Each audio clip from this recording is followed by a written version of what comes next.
नमस्कार। भारतीय हिंदू नाट्य अकादमी द्वारा आयोजित रंग समागम द्वितीय 2020 में आप सभी का स्वागत है। कोरोना काल में जब जीवन हर तरफ स्थिर बना हुआ है, भारतीय हिंदू नाट्य अकादमी अपने नवीन पहल के साथ आप सभी के बीच में हाजिर है। माननीय राज्य मंत्री स्वतंत्र प्रभार संस्कृति विभाग उत्तर प्रदेश शासन श्री नीलकंठ तिवारी जी एवं संस्कृति विभाग के समस्त उच्च अधिकारियों के निर्देशन में भारतीय हिंदू नाट्य अकादमी के द्वारा रंग समागम का आयोजन किया जा रहा है। रंग समागम के माध्यम से हम वेबिनार के जरिए जुड़ रहे हैं कला जगत की उन विभूतियों से जिन्होंने कला साधना के माध्यम से अपना एक विशेष मुकाम हासिल किया है, एक मानक निर्धारित किया है। आज के जो हमारे अतिथि हैं वो बहुत विशेष है। ये एक अभिनेता एवं एक लेखक हैं। धनबाद से इन्होंने अपने मंचीय जीवन की शुरुआत की। इन्होंने कई सारे नाटकों का लेखन किया, जैसे थूक, ट्रेडमिल, नारियल पानी। कई सारे इनके नाटकों का मंचन देश एवं विदेशों में हुआ। बंगलुरु स्थित इंडियन एंसेम्बल नामक थिएटर ग्रुप के ये को फाउंडर हैं। इसके अलावा ये लिटरेरी ग्रुप अंजुमन के भी फाउंडर हैं। 2016 में इनको विनोद दोषी फेलोशिप अवार्ड से सम्मानित किया गया। ये नाटकों के अलावा वेब सीरीज एवं शॉर्ट मूवीज में भी काम कर चुके हैं। आज हमारे साथ है संदीप शिखर जी। संदीप शिखर जी, बहुत बहुत स्वागत है आपका भारतीय हिंदू नाट्य अकादमी द्वारा आयोजित रंग समागम द्वितीय 2020 में। बहुत बहुत धन्यवाद आपका इस महत्वपूर्ण मंच पर मुझे याद करने के लिए। जी सर। और मैं बहुत आभारी हूँ आपका कि आपने मुझे इस जगह पे बुलाया है बातचीत के लिए। Thank you sir. सर, तो कोरोना के समय में आप और आपका परिवार उम्मीद करते हैं स्वस्थ होगा? जी जी, बिल्कुल बिल्कुल स्वस्थ है, अभी तक तो स्वस्थ ही है, सारे नियमों का पालन कर रहे हैं, तो जी सर। तो सर, शुरू में जो प्रश्न मैं आपसे आज पूछना चाहती हूँ, कई सारे बच्चे हैं, युवा वर्ग है जो छोटे छोटे शहरों से, गांवों से बड़े बड़े शहरों की तरफ आते हैं थिएटर करने के लिए। कई सारे ऐसे बच्चे हैं जो अपने पेरेंट्स से परमिशन नहीं लेते, उनसे झूठ बोल के आते हैं। कई सारे परमिशन लेके भी आते हैं, बड़े शहरों में आके वो जॉब करते हैं या कॉलेज की पढ़ाई करते हैं और उसके साथ नाटक करते हैं। कई लोगों को फिर भी डायरेक्शन नहीं मिल पाता। तो अगर आप अपने बचपन से शुरू करके अभी तक का जो आपका जर्नी है उसको अगर डिटेल में बताएं ऐसे जनरेशन के लिए, बड़ा अच्छा होगा। जी देखिए, ये सवाल तो वैसे 2-3 लाइनों का है, लेकिन यात्रा बहुत लंबी है, बहुत तो जी वक्त सर, हम लगेगा, लेकिन बिल्कुल फिर सुनेंगे। मैं संक्षिप्त में कोशिश करता हूँ कि मैं जी आपको सर। बताऊं। तो मैं बेसिकली, मेरा जन्म धनबाद में हुआ और मैंने कॉलेज तक की शिक्षा वहीं से प्राप्त की, वहीं वहीं पढ़ाई लिखाई की। और उसी दौरान क्या होता था कि धनबाद चूंकि बहुत छोटा सा शहर है अभी भी बाकी शहरों की तुलना में, तो वहाँ पर हमारे दोस्तों का ग्रुप हुआ करता था। जी सर। तो हम लोग मोहल्ले में वैसे खेलते कूदते थे, आवारागर्दी करते थे, जो होता है अमूमन छोटे शहरों में। तो किसी के दिमाग में एक दिन आया कि यार चलो कुछ करते हैं, कुछ कुछ नाटक करते हैं, कुछ करते हैं। क्लास 8-9 की बात होगी उस अच्छा। समय। तो हमने कहा कि हाँ चलो चलो करते हैं। अब समय बिताने का ये एक अच्छा तरीका हमने ढूंढा कि रिहर्सल में काफी समय जाएगी, थोड़ा मौज मस्ती करेंगे वैसे वैसे। और पैसे वगैरह तो होते नहीं थे हमारे पास बिल्कुल भी, तो नाटक तो हमारे लिए उस समय नाटक का मतलब ये था कि एक खड़े हो जाओ एक जगह पर जो थोड़ी सी ऊंची हो, जिसे हम मंच कह सकें, और बस वहां से खड़े होके अपने बोलते रहो लाइन वाइन जो भी बोलना है, अच्छा। डायलॉग डायलॉग बोलना है। अच्छा। तो अब ये था कि अब चूंकि छोटा शहर था तो अगल बगल सारी दुकानें होती थी, तो हमारे वहाँ पे एक डेकोरेटर हैं जो शादियों में पंडाल वगैरह कुर्सियां वगैरह, तो बस उसके पास चले गए 4 लड़के, चाचा 50 तो कुर्सी दे दीजिए। अब क्या करेगा, नहीं नहीं प्रोग्राम है मोहल्ला में, तो अब उनको कहा, चलो ठीक है। अब सब सर पे ऐसे कुर्सी लेके अपना निकले, कुर्सी ला दिया, फिर वापस गए, चाचा 10 तो बांस दे दीजिए लगाना है। घरों से साड़ियाँ लाए बांधे, घर से ही किसी किसी की चौकी वोकी उठा के। तो उस तरह से एक यात्रा, यात्रा नहीं कहेंगे वो, तो बस ऐसे ही एक शुरुआत हुई वहाँ नाटक करने की। और नाटक भी क्या, हमें तो पता भी नहीं था कि मतलब नाटक लेखक भी कोई होता, प्ले राइट भी कुछ होता है, हमें तो मालूम ही नहीं था। हम तो बस तो वो स्टेशन, रेलवे स्टेशन के पास वो फॉर्म वॉर्म बेचते हैं ना, जो जी।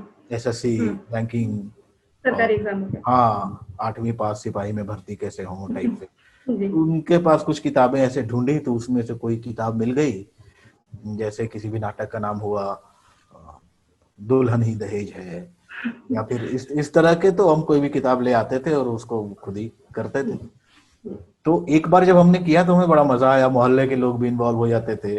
अब कोई लाइट का बिजनेस है किसी का, जो शादियों में लाइट वाइट लगा, तो उसके पास चले गए, भैया थोड़ा 4 हेलोजन लगा दीजिए इधर। अरे क्या करता है तुम लोग ये सब, नहीं नहीं लगा दीजिए। तो जी। इस तरह से माइक वाले के पास चले गए, थोड़ा माइक दे दीजिए। तो ऐसे शुरुआत हुई वहां से। उस समय हमें नहीं पता था कि ये हमारी शुरुआत है, क्योंकि हम तो बस ऐसे ही कर रहे थे। फिर तो 10th पास करेंगे, 12th पास करेंगे, फिर इंजीनियरिंग करेंगे और बाकी चीजें जो होती है अमूमन एक अच्छा। मध्यम वर्गीय परिवार में। परिवार में। हम्म। तो वहां से शुरुआत हुई, और जब पहली बार हम लोगों ने किया तो हमें बड़ा मजा आया। हमें बोला यार ये तो सही है। तो अब हम तारीख ढूंढने लगे कि कोई ओकेजन होना चाहिए ना कुछ करने का। करने के लिए। मतलब ऐसे थोड़ी कि आप रोज नाटक कर रहे हैं, रोज गाना बजाना। हम्म। तो हमें याद है कि हम कभी भी शुरू हो जाते थे। तो एक बार रविंद्र जयंती पर, रविंद्रनाथ ठाकुर की जयंती थी, तो उस पे हमने सोचा कि अरे रविंद्र जयंती आ रही है, चलो उस पे कुछ करते हैं। तो वैसे ही हम कुछ कर रहे थे। तो हमारे एक मोहल्ले में एक आंटी थी जिनके घर पे हम रिहर्सल करते थे। तो उन्होंने कहा तुम लोग रविंद्रनाथ ठाकुर के जयंती पे कर रहे हो, तो उनका कोई काम करो ना।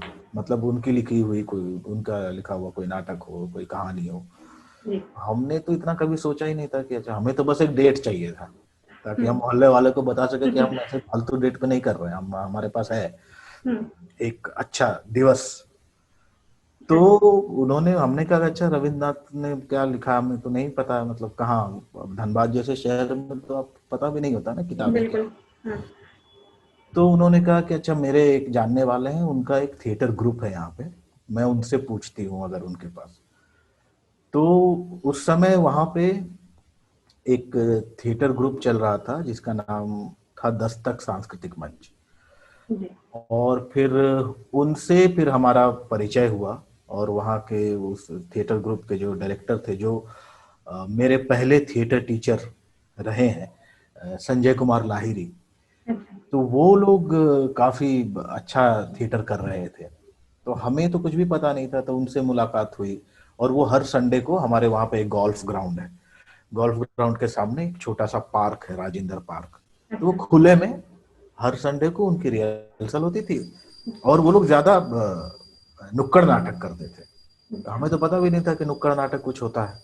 हमें तो नाटक का मतलब कि स्टेज है और एक लाइट आई और आपने बोलना शुरू कर दिया, माँ देखो तुम्हारा बेटा। तो उस तरह से, बिल्कुल। तो हमें पता, और उनके पास भी पैसे नहीं हुआ, छोटे शहर में उस समय, और मैं बात कर रहा हूँ 93 अच्छा। की। तो मतलब आप समझ लो 27 साल पहले की। अच्छा। तो उस समय उनके पास भी पैसे नहीं होते थे। और धनबाद में आज भी थिएटर के लिए कोई स्टेज नहीं है। एक ही होता है ना टाउन हॉल जैसा, जी। जहाँ उदित नारायण भी आके गाना गा जाते हैं, जहाँ कोई नेता भी आके भाषण दे जाता है। तो वो एक कॉमन एक स्टेज होता था। तो नुक्कड़ नाटक से तो पहले तो बड़ी झिझक हुई कि ये क्या सड़कों पे यार, ये हम्म। नाटक ऐसे थोड़ी होता है। नाटक में तो हमें लगा था कि बस आएंगे कोट वोट पहन के, हाथ में सिगार लेके। बिल्कुल। तो वहां से शुरुआत हुई, लेकिन वो इतनी अच्छी एक बुनियाद रही मेरे लिए खासकर, अच्छा। क्योंकि हमने लगभग हजारों शोज किए। मतलब 6-7 साल में उस ग्रुप के साथ जुड़ा रहा। और हमारे सर के सानिध्य में एक जो सबसे अच्छी चीज हुई, वो एक तो ये हुई कि हमने इतने सारे शोज किए, कभी रेलवे स्टेशन पे, कभी कचहरी के पास, कभी कहीं ट्रक का जो एक मजमा वो जमा होता है ना, वो कहते हैं जहाँ बहुत अच्छा। सारे ट्रक हाँ। खड़े होते हैं, ऑटो स्टैंड, रिक्शा स्टैंड, मतलब ऐसे। हम्म। तो बहुत धनबाद और धनबाद के आसपास हमने बहुत शोज किए। मतलब एक एक दिन में 5-5 6-6 शोज, 15-20 मिनट के नाटक। लेकिन एक सबसे अच्छी बात जो ये हुई कि एक तरह की जो हमारे टीचर थे, उन्होंने एक पढ़ने को लेकर एक जिज्ञासा पैदा की अंदर, कि अच्छा पढ़ाई भी बहुत जरूरी है नाटक करने के साथ साथ। तो पढ़ाई मतलब साहित्य पढ़ना, या फिर किसी नाटककार को के बारे में जानना। या फिर बहुत तरह के मैगजीन उस समय निकलते थे। जैसे मुझे याद है एक मैगजीन आता था नटरंग, बहुत पहले, अब तो बंद हो गया अच्छा। शायद, दिल्ली से। फिर सीगल थिएटर क्वार्टरली एक मैगजीन कलकत्ता से पब्लिश होती थी, जिसमें उस महीने क्या क्या नाटक हुए, कहाँ कहाँ हुए, उसमें कुछ लोगों के इंटरव्यू वगैरह। तो इस तरह के इंफॉर्मेटिव जो एक तरह की किताबें थी, वो किताबें, उसके अलावा कि बादल सरकार भी एक नाटककार हैं, विजय तेंदुलकर भी हैं, इब्सन भी हैं, चेखव भी हैं, तो ये सब जब अंदर आने लगा फिर एक पढ़ने की, तो फिर वहां पर एक गांधी सेवा सदन, एक उस समय लाइब्रेरी हुआ करती थी, अभी पता नहीं है कि नहीं है, तो फिर उसका मेंबरशिप ले लिया और वहां धूल झाड़ झाड़ के किताबें निकालनी शुरू की, क्योंकि इस तरह की किताबें तो कोई पढ़ता नहीं था वो। तो जो भी हाथ लगा उस 6-7 सालों में बहुत बहुत बहुत पढ़ाई की, और वो आगे चलकर बहुत अच्छा रहा हमारे लिए। तो फिर वहाँ काफी नाटक वगैरह किए, और बहुत सारे स्टेज का मतलब ये होता था कि बहुत सारे यूपी बिहार में ऑल इंडिया कंपटीशन होते हैं, तो इन छोटे ग्रुप को ना एक बहुत अच्छा मौका मिलता है कि आप मंच पे जाके दर्शकों के सामने परफॉर्म कर सके। अदरवाइज इतना पैसा उस समय नहीं होता था कि आप खुद हॉल बुक करें और सारी चीजें करें, और कर भी ले तो दर्शक तो आते ही नहीं थे। तो हम तो चाय वाय भी पिलाते थे, समोसा खिलाते थे, चाय पिलाते थे, तो वो बस चाय समोसा खा के चले जाते थे, तो कुछ अच्छा। होता नहीं था। तो इस तरह से बहुत उस समय हमने धनबाद और उसके आसपास छोटे छोटे शहरों में बहुत सारे प्लेस किए, और वहां से फिर मैं निकल के दिल्ली आ गया, क्योंकि मुझे लगा कि अब ठीक है, अब हो रहा है, लेकिन कहीं कुछ देखने को नहीं मिल रहा है, कहीं कुछ। अब किताबों के माध्यम से जो जानकारी प्राप्त हो रही है वो तो है, लेकिन इसको व्यक्तिगत रूप से कैसे देखा जाए, कि कोई नाटक कहीं हुआ जिसमें किसी ने काम किया। तो वहां से मैं दिल्ली आ गया। अब आ तो गया दिल्ली, लेकिन पता ही नहीं था कि करूं क्या। तो मंडी हाउस जाता था सुबह 10 बजे, रात को 10 बजे वापस आ जाता था, मैं अपने दोस्तों के साथ रहता था। तो 1 महीना लगभग ऐसे ही गुजर गया, और घर से भी फोन आते थे, क्या कर रहे हो? तो हाँ हाँ कुछ कर रहे हैं, कुछ देख रहे हैं, इस तरह की बातें होती थी। लेकिन एक्चुअली समझ में आता नहीं था कि करना मतलब कैसे, कहाँ से शुरू करें। बट तो फिर क्या किया मैंने, फिर वहां पर साहित्य कला परिषद का और साहित्य अकादमी का वो लाइब्रेरी है, तो मैंने उसकी मेंबरशिप ले ली फिर वहाँ। तो मैं सुबह 10 बजे घुसता था अंदर, दोपहर में निकलता था खाना खाने, बगल में संगीत नाटक अकादमी का वो था, कैंटीन था, और वापस वहां जाके, तो वो शायद 5 या 6 बजे बंद होता था। जब वो निकालते थे तब मैं निकलता था, तो ये सिलसिला काफी महीनों तक चला। तो अच्छा। पहली बार मैंने इतनी बड़ी लाइब्रेरी देखी कि मेरा तो दिमाग घूम गया, मतलब 1-2 वीक तो इसी में लग गए कि क्या पढूं क्या ना पढूं, मतलब बहुत सारी किताबें। तो बहरहाल वहां से एक सिलसिला शुरू हुआ, और फिर मुझे लगा कि ठीक है, पढ़ाई लिखाई तो चलती रहेगी, लेकिन नाटक करने आए थे तो नाटक करना है। तो जिस नटरंग की मैं बात कर रहा हूँ, तो एक नटरंग का बहुत एक विशेष अंक निकला था जब मैं धनबाद में था। उसमें बहुत सारे नाट्य निर्देशकों के इंटरव्यू छपे थे। तो उसमें जो मुझे सबसे अच्छा इंटरव्यू लगा था, वो इंटरव्यू था राजेंद्र नाथ का। वो उस समय एनएसडी में पढ़ाते थे शायद। तो मैंने सोचा कि राजेंद्र नाथ का पता करते हैं, इनके ग्रुप के साथ जुड़ते हैं। तो कहीं कहीं से फोन नंबर, कुछ नंबर, उस समय तो मोबाइल होता नहीं था, तो लैंडलाइन से फोन करके मैंने उनको फोन किया, मुझे आपसे मिलना है। तो उन्होंने कहा अच्छा ठीक है। उनका कोई शो था श्री राम सेंटर में, बेसमेंट में, उस समय बेसमेंट चलता था। तो उन्होंने कहा वहां आ जाओ, मिलते हैं फला तारीख को, कुछ एक महीने बाद कुछ उन्होंने। तो मैं 1 महीने के बाद पहुंच गया वहाँ।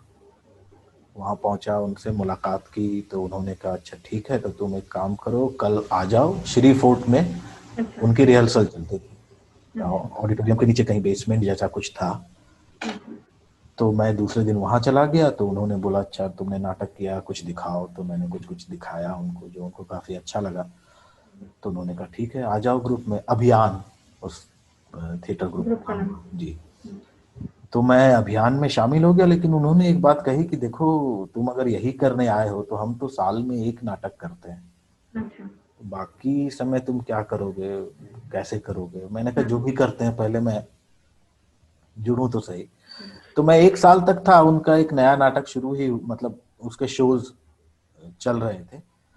तो बहरहाल मैं उनके 2 नाटकों में मैं था, बैक स्टेज पे था। अब ये बैक स्टेज का भी आइडिया हमारे दिमाग में नहीं था।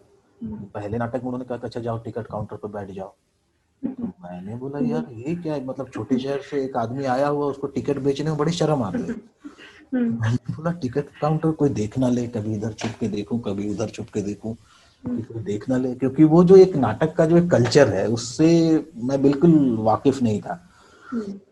तो बहरहाल वहां से शुरुआत हुई। तो मैंने उनके 2 नाटकों में बैक स्टेज किए और फिर मैं श्री राम सेंटर में चला गया, क्योंकि मुझे एक तो उसका ऑडिटोरियम बड़ा पसंद था, वो बिल्डिंग इतनी अच्छी लगती थी बाहर से, मुझे लगा था कभी इसमें अगर मौका मिले मुझे नाटक करने का इस मंच पर, क्योंकि उस दौरान मैंने 2-4 नाटक देख भी लिए कहीं कहीं से पैसे वैसे जुगाड़ करके। तो श्री राम सेंटर का एक एक्टिंग कोर्स हुआ करता है, तो उसमें मैंने एडमिशन ले लिया, उसका भी इंटरव्यू वगैरह होता है, लेकिन तो वो किया, उसमें हो गया। तो फिर 2 साल मैं वहाँ रहा, क्योंकि मुझे लगा था कि एक फॉर्मल ट्रेनिंग की बहुत ज़रूरत है मुझे।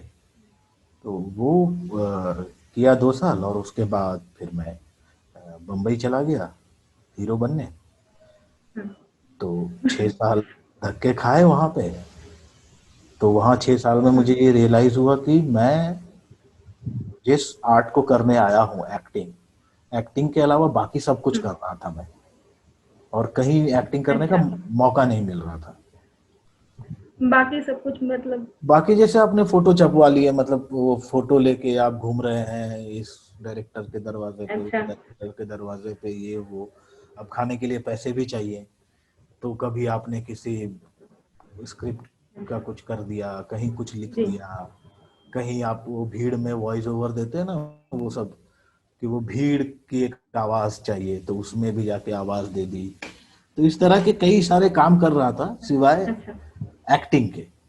और एक्टिंग का भी जो एक रियाज है ना, एक प्रैक्टिस है, जैसे थिएटर में आप प्रैक्टिस है। करते रहते थे प्रैक्टिस, वो भी नहीं होता कि आपको काम नहीं मिले, उसका एक रियाज भी नहीं था। तो एक तरह से 5-6 साल जो गुजरे बॉम्बे में, वो बहुत ही, एक तो वो कहना गलत होगा कि कठिन गुजरे, मजेदार भी था, बहुत कुछ सीखा वहां से, लेकिन फिर ये लग रहा था कि एक्टिंग नहीं हो पा रही।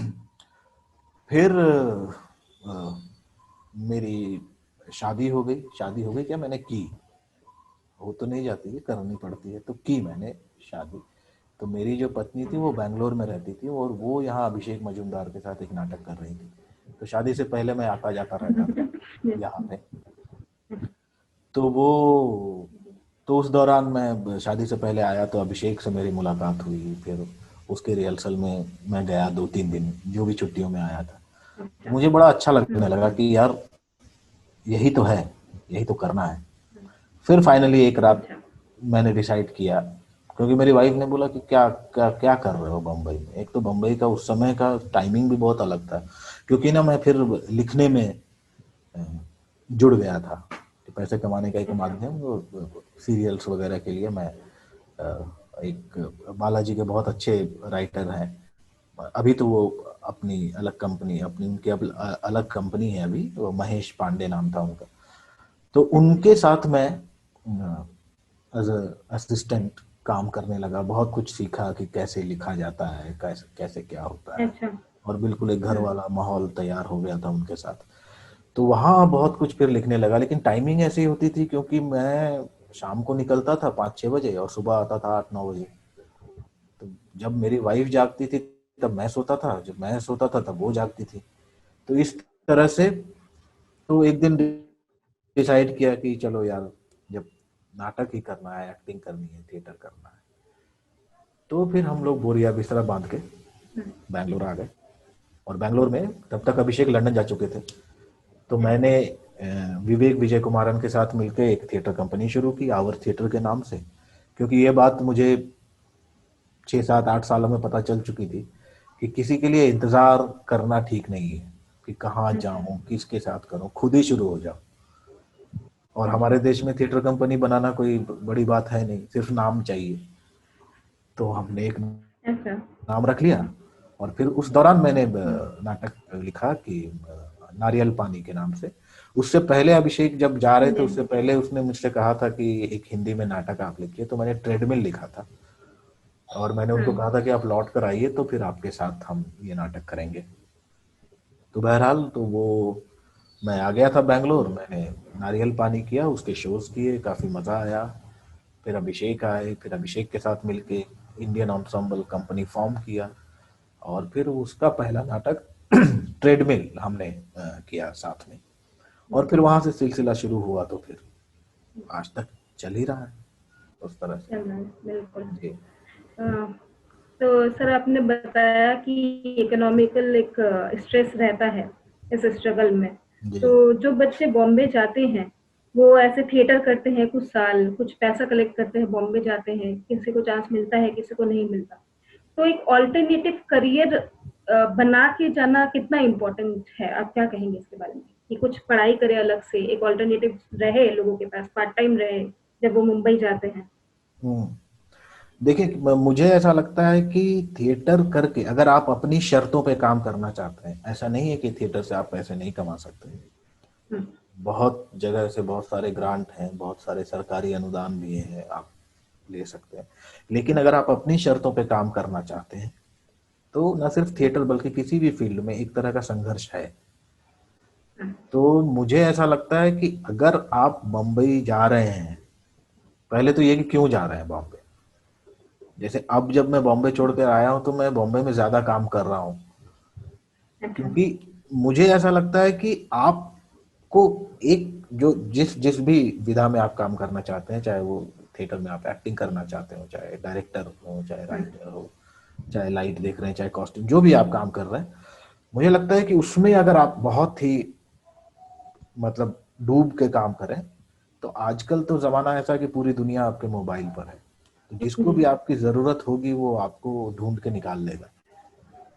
बहुत सारे ऐसे एक्टर हैं, खास करके मैंने देखा है, जो बम्बई में नहीं रहते लेकिन आज बहुत अच्छा काम कर रहे जी। हैं। उसमें एक बहुत छोटा सा उदाहरण मैं भी अपने आप को मानता हूँ कि मैं बम्बई में नहीं रहता, लेकिन मैं जाता हूँ वहाँ, वहाँ नाटक डायरेक्ट करता हूँ, वहाँ जो भी एड है या वेब सीरीज है, जो कुछ भी है, अगर मुझे लगता है कि वो करना चाहिए तो मैं करता हूँ। ऑल्टरनेट करियर का ये मतलब है कि आपने पहले से, देखिए थिएटर से तो पैसे, वही मैं कह रहा हूँ कि अगर अपनी शर्तों पे काम करेंगे तो आपको बहुत मुश्किल है पैसे कमा, बहुत मुश्किल नहीं है, मतलब नहीं कमा सकते। Let it be very honest कि हम्म, आप थिएटर करके पैसे नहीं कमा सकते। हम्म, तो आपको कमाने का एक जरिया देखना पड़ेगा, लेकिन फिर ये है कि वो जरिया क्या हो मुझे पता नहीं है। पार्ट टाइम वाला मामला हमारे देश में कब वो पार्ट टाइम फुल टाइम हो जाता है वो, क्योंकि हर संस्था में, हर ऑर्गेनाइजेशन में स्ट्रक्चर के नाम पे बहुत ज्यादा कुछ होता नहीं है। पेपर पे भले ही होता है कि आपका 2 से 6 काम होगा, लेकिन वो 2 से 8 हो जाता है, 10 हो जाता है। तो मतलब अगर आपको बम्बई में रहना है, सस्टेन करना है, तो डेफिनेटली एक तरह का काम तो आपको चाहिए कि आपको जीने के लिए। लेकिन ये कितना महत्वपूर्ण है ये बताना थोड़ा कठिन है, क्योंकि मुझे पता नहीं, हो सकता है कि आप शायद आप थिएटर ही करें, आप एक्टिंग ही करें, और थिएटर तो आप कहीं भी करें, चाहे आप लखनऊ में करें, चाहे कानपुर में करें, या फिर बॉम्बे में करें। तो लखनऊ में भी करेंगे तो आपको पैसा कहाँ से आएगा, एक तो कुछ तो चाहिए हम्म, उसके लिए। तो मुझे पता नहीं कि ऑल्टरनेट, जैसे मैंने अपने लाइफ में उस तरह से कोई कोई डिग्री हासिल नहीं की है कि मैं कोई ऑल्टरनेट काम कर सकूं।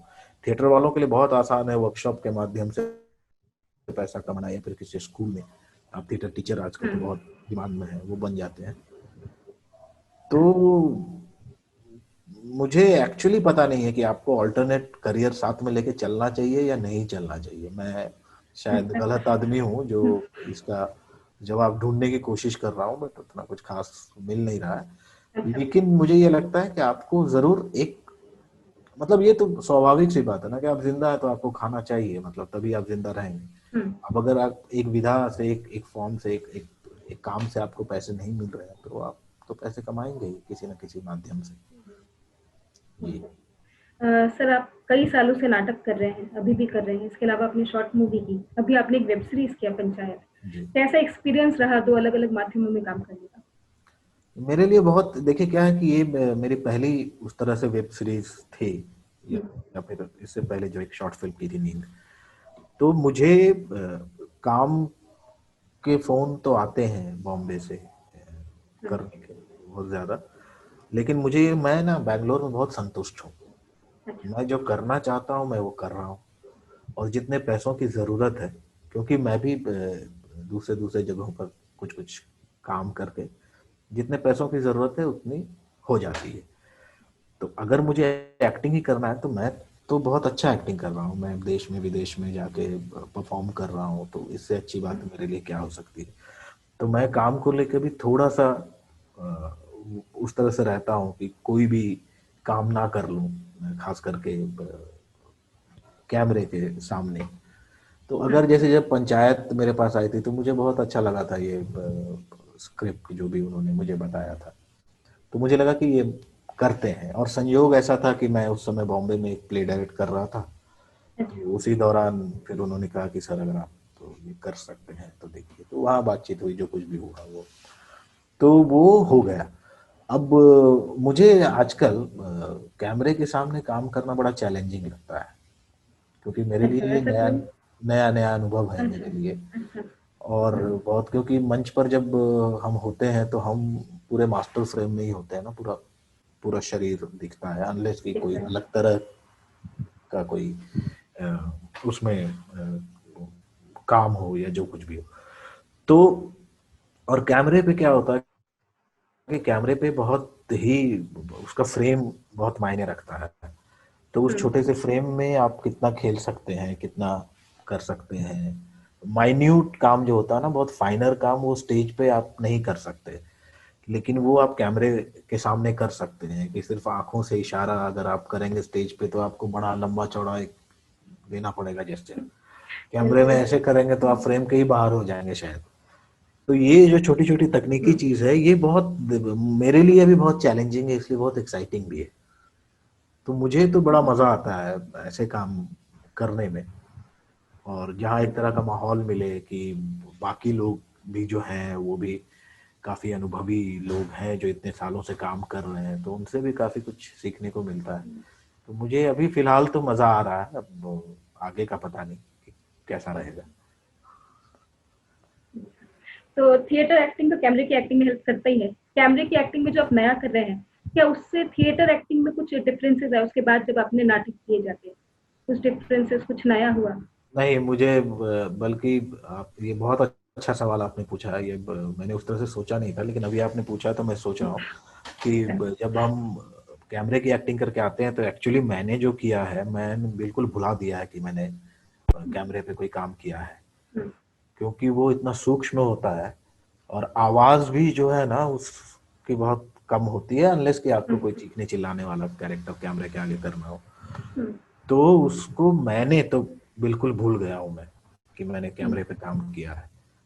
तो क्योंकि वो अनजाने में वो आपके अंदर ऐसे चला जाता है, शायद जिन्होंने बहुत काम किया होगा शायद उनके लिए ये परेशानी की बात होगी, हम्म। लेकिन मेरे लिए थोड़ा आसान है क्योंकि अभी मैंने बहुत ज्यादा कैमरे पे काम किया नहीं। हम्म। तो मेरे लिए बहुत आसान है कि मैं शूट करके आया और मान लीजिए 3 दिन के बाद मेरा शो है, तो मैं बिल्कुल दिमाग से निकाल देता हूँ रिहर्सल में ही कि मैंने कुछ किया है, उस तरह वापस अपने घर आ जाता हूँ कि अच्छा ये है मेरा घर और यहाँ हम्म। ऐसे बनियान पहन के आप घूम सकते हैं। और वो था कैमरा। मेला जहाँ आप कुर्ता उर्ता पहन के अपना कोट टाई पहन के गए थे, जो भी था। तो मैं ये और लेकिन थिएटर एक्टिंग जरूर हेल्प करता है, क्योंकि अभिनय तो अभिनय ही है, तो हम्म। उसके भाव को पकड़ना, उसको कैसे आप करेंगे, बस वो एक स्किल है जो पकड़ने की जरूरत है कैमरे के सामने, कि उसको कितना छोटे में आप कितना अच्छा दिखा सकते हैं। सर, आपने देश के बाहर भी काम किया, वहां पे भी नाटक किए। वहां लोगों का रिस्पांस कैसा लगा? क्या डिफरेंस है हमारे देश के ऑडियंस और उनमें? जी, डिफरेंस तो है, काफी है, क्योंकि अच्छा। वहाँ हर हर स्टेट में स्टेट थिएटर होते हैं। और वहाँ थिएटर का मतलब सिर्फ एक मंच नहीं होता, वहाँ थिएटर के अंदर 4-5 स्टेज होते हैं अलग अलग। मतलब कोई बहुत बड़े, कोई ओपेरा का स्टेज है, कोई छोटे स्केल का स्टेज है, कोई बड़े स्केल का स्टेज है, बहुत है। और उनके वहाँ पर एक कल्चर है नाटक देखने का, हम्म। क्योंकि वो सब कुछ जो है ना, सब कुछ बहुत ही व्यवस्थित है। मतलब एक व्यवस्था के तहत चलती है सारी चीजें। तो वहाँ जो भी एक्टर आते हैं वो मुझे तो आज तक नहीं मिले, शायद अपवाद हो सकते हैं कि सारे एक्टर एक तरह की ट्रेनिंग लेकर आते हैं एक्टिंग करने, उनके लिए नौकरी अच्छा। है। जैसे आप इंजीनियर बनना चाहते हैं तो आपको इंजीनियरिंग का कोर्स करना पड़ता है, जी। या फिर आप लॉयर बनना चाहते हैं तो आपके एक पढ़ाई है वकालत की, या फिर आप जो भी बनना चाहते हैं तो उसकी एक पढ़ाई है। आप ऐसे ही नहीं आ जाते कि आप घुस गए डॉक्टर बन के कोट वोट पहन के चलो आज मैं ऑपरेशन करूंगा, नहीं हो सकता ना, उसका एक प्रोसेस है। तो उसी तरह वहां एक्टर बनने का एक प्रोसेस है कि आपने एक किसी एक्टिंग स्कूल से 4 साल की एक पढ़ाई की है। वो अलग अलग फॉर्म में हो सकता है, किसी ने क्लासिकल फॉर्म में पढ़ाई की है, किसी ने मॉडर्न फॉर्म में पढ़ाई की है, किसी ने म्यूजिकल में पढ़ाई की है। तो लेकिन वो एक ट्रेनिंग के तहत आते हैं, तब जाके वो ये जितने भी अपने थिएटर हैं उसमें वो नौकरी करते हैं। तो वो एक रेपर्टरी की तरह चलती हैं चीजें। और वहां पर दर्शकों का भी एक एक समूह है पूरा, पूरे का पूरा, जहां ये एक तरह का एक कल्चर है कि वो नाटक देखने जाते हैं। तो जैसे मैं एक नील चौधरी टेड पॉल रेपेट्री के डायरेक्टर हैं, उनके साथ मैंने एक प्ले किया था तारामंडल, दिल्ली का ग्रुप है ये। तो उसको लेकर हम लोग गए थे डबलिन थिएटर फेस्टिवल में, डबलिन में, जहां मुझे जहां तक याद है 5 दिन या 7 दिन लगातार शोज थे एक ही ऑडी में। अच्छा। तो वो बहुत बड़ा ऑडी नहीं था, करीब 150-200 लोगों के। तो हर दिन वो ऑडिटोरियम फुल होता था, लोग आते थे, नाटक देखते थे, उसके बाद वो बातचीत भी करते हैं आपसे कि अच्छा ये कैसा रहा। और उस बातचीत में भी बहुत लोग बैठे रहते हैं। तो उनको सिर्फ इससे मतलब नहीं है कि एक भारत से एक नाटक ग्रुप आया है तो नाटक देख लिया, या तो अच्छा लगा या खराब लगा और चल दिए, या फिर आप अगर डिस्कशन में भी बैठे हैं। तो मैंने एक एक जब हम वहां गए थे जर्मनी में, मुझे जहां तक याद है फ्राइबर्ग में हमारा शो था एक नाटक का। तो उसके बाद जो डिस्कशन होता था तो एक मैंने देखा एक बूढ़े से इंसान, वो हर नाटक के डिस्कशन में, नाटक देखने के बाद बैठते थे और पूरा बैठते थे, सुनते थे, समझते थे और फिर जाते थे। तो एक तरह का एक एक कल्चर है नाटक देखने का। हमारे हिंदुस्तान में इसका थोड़ा अभाव है। मतलब मैं बड़े शहरों की बात कर रहा हूँ, मैं छोटे शहरों की तो बात ही नहीं कर रहा, जहाँ छोटे शहरों में तो टिकटों का ही कॉन्सेप्ट नहीं है, हाँ। अभी भी नहीं है कि आप टिकट कैसे बेच लेंगे। और टिकट तो बेच ही नहीं सकता, मतलब वो तो हटा ही दीजिए। तो बड़े शहरों में जहाँ टिकट खरीद के लोग देखने आते हैं, चाहे वो पृथ्वी थिएटर हो, चाहे यहाँ का रंगा शंकरा हो, चाहे दिल्ली में कोई भी जगह हो, तो वहाँ अगर आप ऐसे शोज करते हैं तो हम दर्शक उस तरह से बना नहीं पाए हैं एक्चुअली। हाँ, अगर आपके नाटक में कोई उस तरह के बड़े अभिनेता हैं जिन्होंने फिल्मों में काम किया है, जिसके माध्यम से लोग उनको जानते हैं, तो शायद उस एक्टर को देखने के लिए आते हैं। अदरवाइज अगर एक दो शो की बात है तो नाटक देखने एक्चुअली नाटक वाले ही जाते हैं, या तो जो नाटक कर रहे हैं उनके चाचा, उनके दोस्त, उनके भाई। अगर मैं परफॉर्म कर रहा हूँ, मैं मान लीजिए, तो मेरे 4 दोस्त आ जाएंगे, ये आ जाएंगे। ऐसा बहुत कम होता है कि लोग नाटक देखने का, एक जैसे फिल्म देखने के लिए जरूरी नहीं है ना कि आपके चाचा आए नहीं आए, वो जो भी है कोई भी जाता है। वो कल्चर नाटक में हम तैयार नहीं कर पाए हैं, और वो उसकी कई वजह हैं, इस पे लंबी चर्चा की जा सकती है। तो ये फर्क है, बेसिक फर्क है हमारे यहाँ और उनके यहाँ के इसमें।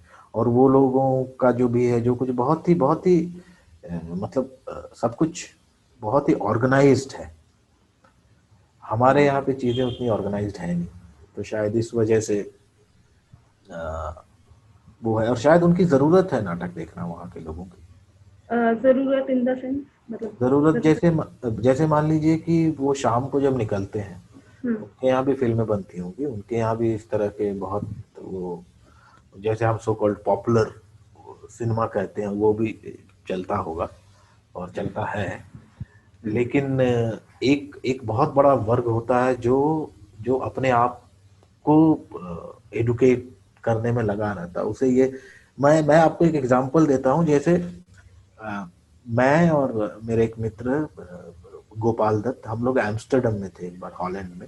तो हम एक वो बोट से कहीं ऐसे ही जा रहे थे, वो बोट हायर कर लिया था, और वो बोट जो चला रहे थे उनको पता चला कि हम इंडिया से हैं, तो उन्होंने बोला अरे, वो अंग्रेजी में बात करते कि आपके यहाँ तो जीएसटी लागू हो गया है आप नेक्स्ट मंथ से। हमें ही पता नहीं, हमने खबर सुनी थी, लेकिन मैं अच्छा। कह रहा हूँ कि वो बोट का आदमी हॉलैंड में, एम्स्टर्डम में वो चला रहा है, और तो उन उनके यहाँ बहुत ही मुझे लगता है कि एक उस तरह की भावना है कि वो सीखना और जानने की जो एक उत्सुकता है वो रहती है। हमारे यहाँ बस उतना ही रहती है जितने से हम पैसा कमा लें और हमारा काम चल जाए। पढ़ाई में एग्जाम भी हम उतना ही पढ़ते हैं जितना, रिसर्च करने वाले लोग बहुत कम हैं, मतलब हैं लेकिन उस तादाद में कम है। हम बच्चों को पढ़ाते ही इसलिए कि नंबर आ जाए और ये पैसे अच्छे कमा ले नौकरी करके। ज्ञान के लिए पढ़ाना तो थोड़ी दूर की बात है हमारे यहाँ। आप फेल हो जाओ लेकिन पढ़ाओ बच्चे को, वो कॉन्सेप्ट नहीं है उस तरह। तो आप जो ये बात कर रहे हैं कि पेरेंट्स बच्चों को ज्ञान की नहीं पढ़ाते, ये कॉमन पेरेंट्स की बात हो गई। अगर हम थिएटर वालों की बात करें, आजकल कॉलेजेस में ये हालत है कि पॉलिटिकल ग्रुप जाके अपना प्रचार प्रसार कर रहे हैं, धर्म वाले जाके प्रचार प्रसार कर रहे हैं। क्यों ऐसा देखने में नहीं आता कि कंपलसरी थिएटर ग्रुप वाले हर कॉलेज में जाके एक नाटक करें, मतलब उनको एजुकेट करें नाटक के बारे में। कई सारे कॉलेजेस में होता भी है, बट ये ट्रेडिशन नहीं है हमारे। तो क्या जो लोग नाटक कर रहे हैं, जो लोग थिएटर कर रहे हैं, ये उनकी भी रिस्पॉन्सिबिलिटी नहीं है कि ठीक है, हमें कॉमन पेरेंट्स से क्या एक्सपेक्ट करेंगे, जो बेचारे खुद सुबह 9-10 बजे निकल रहे हैं, जिनको खुद कुछ नहीं पता, तो उनसे मतलब हमारी सोसाइटी भी ऐसे। लेकिन जो लोग थिएटर कर रहे हैं, क्या ये उनकी भी रिस्पॉन्सिबिलिटी नहीं है कि वो उसको आगे लेके जाए या यंगस्टर्स को बताएं। कई सारे लोग थिएटर जानते हैं, लेकिन एक्चुअली बहुत लोगों को नहीं पता। बहुत सारे यंग लोगों को इनफैक्ट थिएटर के बारे में नहीं पता, उनको मूवी पता है। तो इसके बारे में आप क्या कहेंगे? जी, आपका सवाल मैं अगर थोड़ा सा इसको सहज करूं, तो आप ये पूछना चाह रहे हैं कि थिएटर के संदर्भ में उन्हें बताएं या फिर एक ओवरऑल इस बारे में बताएं कि बच्चों को ज्ञान मिलना नहीं, जरूरी। ज्ञान तो मिलना जरूरी है, वो तो एक ब्रॉडर सेंस हो गया। जी वो तो हर किसी की कोशिश होनी चाहिए, वो थिएटर वाले की नहीं होनी चाहिए, वो केमिस्ट्री वाले को भी रिस्पॉन्सिबिलिटी लेनी चाहिए, मैथ्स वाले को भी लेनी चाहिए, इंग्लिश लिटरेचर वालों को भी लेनी चाहिए। मैं बात कर रही हूँ थिएटर के सेंस में। अगर आप आज की हमारी जनरेशन को देखें, उनके बारे में, थिएटर के बारे में पूछें, जो कर रहे हैं उनकी बात नहीं कर रही, नॉर्मल लोगों की बात करें, वो बहुत ज्यादा कुछ नहीं बता पाएंगे। इनफैक्ट कई लोग तो नेशनल स्कूल ऑफ ड्रामा का ही नाम नहीं सुने होंगे। तो थिएटर को प्रमोट करने के लिए क्या ये थिएटर के लोगों की भी, ड्रामा स्कूल्स की या जो बड़े बड़े थिएटर हैं, क्या ये इनकी भी रिस्पॉन्सिबिलिटी नहीं है कि वो अपनी सिटीज में जाके, कॉलेजेस में जाके ड्रामा करें, जिससे लोगों को एटलीस्ट पता चले, एक अवेयरनेस क्रिएट। जी बिल्कुल, ये जिम्मेदारी तो है सबकी, लेकिन ये जिम्मेदारी मुझे लगता है कि सिर्फ इनके करने से पूरी नहीं होगी। अगर ये हो जाती तो शायद अब तक हो चुकी होती ऐसी बात। इसके लिए आपका एक समाज और सबसे ज्यादा आपका जो एक प्रशासन है उसको मेहनत करने की जरूरत है। जैसे मैं बता रहा था कि अगर आप यूरोपियन कंट्रीज में देखें तो म्यूनिसिपैलिटी का अलग थिएटर है, अच्छा, स्टेट का अलग थिएटर है, और बाकी प्राइवेट थिएटर्स तो है ही है। तो अगर मान लीजिए कि हर शहर में, जैसे मैं धनबाद का हूँ, धनबाद में कभी किसी एक डिप्टी कमिश्नर ने एक कला भवन का निर्माण करवाया था। तब से लेकर आज तक, इस बात को 20-22-25 साल हो गए होंगे, उस कला भवन में सिर्फ शादियां होती हैं। मतलब बारात ठहरते हैं या फिर बड़े, क्योंकि वो देखने में बड़ा खूबसूरत सा है। तो उससे गवर्नमेंट जो है वो शादियों में उसको दे दे के उससे पैसे कमा रही है। लेकिन उसी कला भवन को अगर कला के लिए ही प्रमोट किया जाता तो मुझे लगता है कि बहुत ज्यादा आपको घर घर जाकर अवेयरनेस फैलाने की जरूरत नहीं। अच्छा। आपने एक हब बनाया है, एक एक जगह बनाई है जहां शायद शुरुआती दिनों में थोड़ी परेशानी हो कि लोग नहीं आ रहे हैं या नहीं आ रहे हैं, लेकिन बात फैल जाती है। और फिर एक कल्चर तैयार करना बहुत जरूरी है, और इसके लिए थिएटर वाले मुझे लगता है उतने जिम्मेदार नहीं। मान लीजिए आपके वहां पे, आप, ये आपकी एक तरह की जरूरत होनी चाहिए कि मैं शाम को निकलूं तो यार आज कौन सा नाटक है, आप जाएं ना अच्छा। जाएं, ये सवाल बहुत बड़ा हो ना हम्म। किसी के भी अंदर। अगर मान लीजिए मैं घर जाता हूँ तो मेरी माँ ने अगर मुझसे पूछा कि अरे कौन सा नाटक चल रहा है आज, जी। जैसे अगर आप फोक थिएटर में देखें, जो भी हमारे स्टेट के फोक थिएटर्स हैं, हम्म। उसमें अभी भी उतने ही तादाद में लोग आते हैं। आते हैं, हाँ। क्योंकि अगर आप बांग्ला में, जैसे मैंने जात्रा देखा है यात्रा। हमारे जी। वहां पे, तो जात्रा में अभी भी मैं देखता हूँ बूढ़ी बूढ़ी औरतें खाना वाना पैक करके शॉल लेके, ठंड के दिनों में रात भर बैठे ज्यादातर रहते हैं। रात भर दरी पे बैठ के देख रही हैं और जा रही हैं। मैं कह रहा हूँ कि ये जो सवाल है, ये सवाल एक आजकल के नाटक को देखने के लिए भी हो सकता है, अगर आपका प्रशासन आस पास कहीं कुछ एक छोटी सी जगह तो बनाए जहां 10 लोग मिले। जैसे आप गांव में देखते होंगे कि पेड़ के नीचे बैठ के लोग ताश खेलते थे पहले, अब तो गांव का हम्म। भी कॉन्सेप्ट काफी बदल गया है। हम्म। लेकिन वो जो था, वहां किसी को बुलाने की जरूरत नहीं थी हम्म। कि अरे उस जगह पर आना नहीं, अरे चलेगा नहीं ताश खेलने, हम्म। उसको पता है कहाँ जाना है। तो अगर इस तरह की, तो मुझे लगता है कि थिएटर वालों की जिम्मेदारियां तो और भी हैं, काफी हैं, और निश्चित रूप से उनको उनकी एक सहभागिता बहुत जरूरी है हम्म। कि अवेयरनेस फैलाए। लेकिन वो किन किन चीजों पर अवेयर, भाई वो तो पोलियो के टीके से लेके पता नहीं साक्षरता मिशन से लेके, मतलब हम्म। अवेयरनेस ही फैलाते रहे हैं वो, मतलब कुछ तो बाकी लोगों जी। की भी हेल्प जिम्मेदारी मिले, है। उनको भी हाँ, हेल्प मिले, बिल्कुल। हेल्प क्या मिले, बल्कि वो हेल्प करे, ज्यादा काम दूसरों का है कि आप अच्छा। एक जगह बनाते हो, हम्म। वहां पे आप जब एक, अब देखिए आज ही अयोध्या में मंदिर बना, हम्म। तो उसके लिए ऐसा थोड़ी है कि आप घर घर जाके आपको बोलना पड़ा, हम्म। आपने एक जगह पे एक बनाया। खैर इसका मुद्दा अलग है। मैं कह रहा हूँ कि ऐसे भी अगर आपके समाज में एक मंदिर बनता है या एक अस्पताल बनता है, वो घर घर जाकर बात नहीं फैलती, वो बात फैल जाती है कि बन गया। पूरे धनबाद शहर में एक पार्क नहीं है।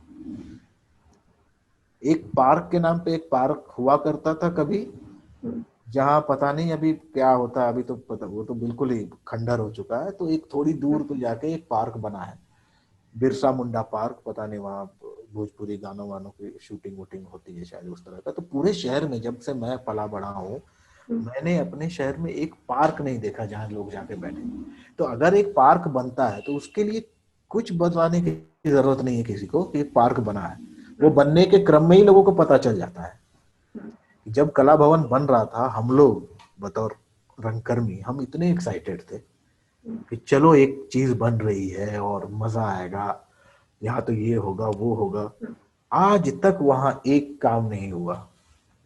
वहां बस जब भी मैं उधर से गुजरता हूँ तो बस, तो मुझे लगता है कि सिर्फ रंगकर्मियों को की जिम्मेदारी नहीं है ये वहाँ के जो भी नेतागण हैं, जो भी वहाँ के अधिकारी हैं, जिस भी समाज में आप रहते हैं, जिस भी मोहल्ले में रहते हैं, जिस भी शहर में आप रहते हैं, उनकी एक जिम्मेदारी है कि वो एक ऐसी जगह बनाए जहां लोग जा सकें। अगर आपके पेड़ पर टहनियां नहीं होंगी तो पंछी कहाँ आके बैठेंगे। बिल्कुल। सर, आपने एक अंजुमन करके वहाँ पे लिटरेरी ग्रुप बनाया जी बेंगलुरु में, जी उसके बारे में अगर हमें कुछ बताएं, क्या आइडिया रहा? जी, इसका आइडिया भी वही है कि जैसे मैं जब बैंगलोर आया तो मुझे समझ में ही नहीं आ रहा था कि मैं क्या करूं। आ तो गया, तो मेरे एक दोस्त थे आईआईएम बैंगलोर में, तंजील रहमान, तो उनसे मेरा संपर्क हुआ और हम दोनों ने कहा कि चलिए हम दोनों महीने में एक दिन मेरे घर के ड्राइंग रूम पे मिलेंगे, आप जो लिखते हैं मुझे सुनाइए, मैं जो लिखता हूँ आपको सुनाऊंगा। अच्छा।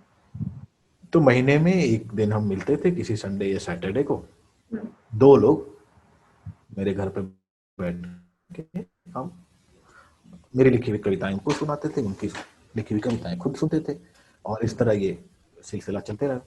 फिर दो तीन लोग और जुड़ गए, किसी को पता चला, कोई दोस्त बन गए जिनको पता चला कि हम मिलते हैं। ऐसे करते करते धीरे धीरे धीरे धीरे इसमें लोग जुड़ते चले गए, और फिर ये एक थोड़ा बड़े रूप में उभर के सामने आने लगा। तो जितने भी हिंदी भाषी या फिर उस तरह के लोग हैं, वो अपनी मौलिक कविताओं के साथ, अपनी गजलों के साथ आने लगे और सुनाने लगे। और अब तो बहुत सारे लोग हैं इसमें, और हम कई जगहों पर ये करते हैं, जिसका टाइम फिक्स्ड है। और अंजुमन के 6 कोर मेंबर हैं, और इन इसकी शाखाएं बहुत सारी अब हो गई हैं, तो बहुत अब तो मतलब अगर हम लोग भी नहीं जाते हैं तो कोई फर्क नहीं पड़ता, लोग आते हैं। तो ये एक बहुत अच्छी पहल थी, और इस पहल की शुरुआत भी वहीं से हुई थी कि अब क्या करें, तो किसी का अच्छा। इंतजार ना करते हुए खुद ही शुरू कर दिया कि चलो 2 लोगों से ही शुरू करते हैं। अच्छा। तो आज करीब 12-13 साल हो गए हैं अंजुमन को, शायद ज़्यादा भी हो गए होंगे। और ये एक बेंगलोर में बहुत ही प्रतिष्ठित, न सिर्फ बेंगलोर में बल्कि देश में एक बहुत प्रतिष्ठित एक कवियों का समूह है, हिंदी उर्दू कवियों का एक समूह है, मुंह है। जिसमें से एक किताब भी पब्लिश हुई है जिसमें बेंगलोर के 30 हिंदी कवियों की कविताएं हैं। एक दूसरी किताब प्रकाशित होने जा रही है जिसमें और भी 30 कवियों की कविताएं होंगी। तो इस तरह से बेंगलोर की अपनी कुछ क्रियाकलाप हैं जो चलते रहते हैं अंजुमन के। और हाँ, मजा आता है, लोग मिलता है, और बहुत सारे नए लोग, पहली बार कि मैं अंजुमन में पहली बार आया हूँ। यहाँ पे एक बहुत अच्छी जगह है आटा गलाटा, वहाँ हर दूसरे रविवार को उन्होंने अंजुमन को एक 2-3 घंटे का स्लॉट दे दिया है कि आप यहाँ कर सकते हैं अंजुमन।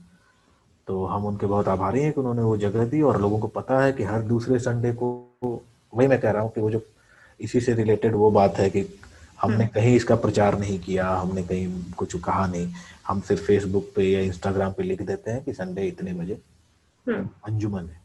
बहुत लोग आते हैं, अपनी कविताएं सुनते हैं, सुनाते हैं, बहुत अच्छा 2-3 घंटा गुजरता है, और ऐसे चल रहा है हमारा। सर, नाटकों का जो मंचन होता है या जो कविता पाठ होता है, शेरो शायरी, ये सब लाइव परफॉर्मेंस कहते हैं लोग। इसका एक डेफिनेशन ये भी कि लाइव होना चाहिए। अभी लॉकडाउन में एक डायलेमा क्रिएट हो गया है थिएटर ग्रुप्स के बीच में, करे कि ना करे। कुछ लोग नाटक रिकॉर्ड करके दे भी रहे हैं फेसबुक वगैरह पे, कुछ लोग अभी भी रिलक्टेंट है, नहीं करेंगे। जी, तो आप क्या कहना चाहेंगे इस बारे में? देखिए शुरुआत तो मैंने भी की थी उस तरह से कि अरे अब बंद हो गया, अब देखो मैं क्या गुल खिलाता हूँ, अब देखना मैं ऑनलाइन ऐसे कर दूंगा, वैसे कर दूंगा। तो हमने भी 2-4 प्ले रीडिंग्स किए, नाटकों के मतलब रीडिंग्स किया हमने, लाइव जो भी था।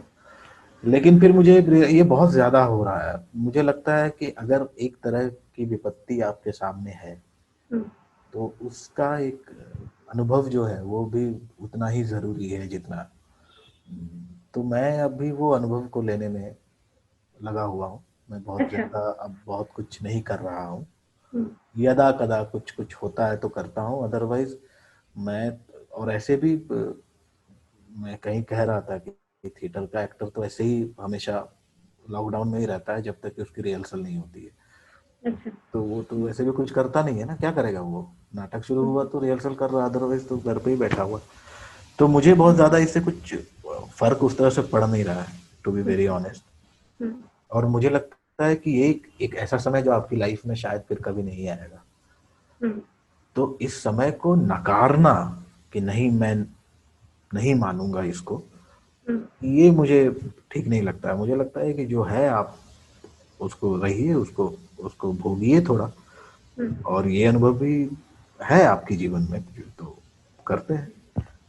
बिल्कुल। सर, अभी आपने वेब सीरीज किया, वेब सीरीज से रिलेटेड मेरा क्वेश्चन है जी, कि चूंकि इतना ओटीटी प्लेटफॉर्म वगैरह आ गया है, पहले एक सिस्टम था जब टेलीविजन का था, सब साथ में बैठ के टीवी देखते थे, मूवीज देखते थे। अब सबके हाथ में एक फोन है, मतलब वेब सीरीज से लोग बहुत खुश हैं, जी, लेकिन कहीं ना कहीं न्यूक्लियर फैमिली और छोटी छोटी इकाइयों में बढ़ती जा जी, रही है। तो बिल्कुल। आप क्या कहेंगे इसके बारे में? देखिए फैमिलीज तो ऐसे भी छोटी छोटी बढ़ती ही जा रही थी। मैं जब पला बड़ा मेरे घर में 10 लोग थे, मेरी 5 बहनें थी, मैं 2 भाई, मम्मी पापा, भाभी। तो उस तरह से आप देखें तो ऐसे भी समाज जो है अब अपने आप को थोड़ा थोड़ा अपनी ओर खींच रहा है कि मैं इतने में रहूं। तो इसमें सिर्फ वेब सीरीज और इसकी बात नहीं है, बल्कि इसका फायदा इन्होंने उठाया है अच्छा। कि अच्छा लोग अब छोटे छोटे उसमें रहते हैं। जैसे अब मैं बैंगलोर में रहता हूँ, मैं हूँ, मेरी बीवी है, मेरी बच्ची है, 3 लोग। अब हमारा बचपन तो, अब मेरी बेटी जैसे 10 साढ़े 10 साल की है, तो वो अक्सर कहती है कि मैं बोर हो रही हूँ। अब ये हमने बचपन में कभी कहा नहीं था, बोर हो रहा क्योंकि हमारे लिए बोर होने का तो मतलब कोई सीन ही नहीं था ना। आप तो घर से निकले, आप चले गए पड़ोस की चाची के घर में बैठे हुए दिन भर, माँ गई कान पकड़ के उठा के लेके चली आई, हम्म, दो थप्पड़ मारा, इधर रोने लगे, रोने से जैसे ही फारिग हुए खाना मिल गया, खाना खा लिया। ये तो वो जो एक जिंदगी थी हम्म, वो तो ऐसे ही बदल रही है। आप घर में आंगन का कॉन्सेप्ट ही खत्म हो गया है। हम्म, अब तो लोग फ्लैट में आ गए हैं जहाँ बालकनी मिल जाए तो बड़ी खुशी होती है। हम्म, तो समय के साथ चीजें बदलती है, ये भी बदल रही है चीज जो भी है।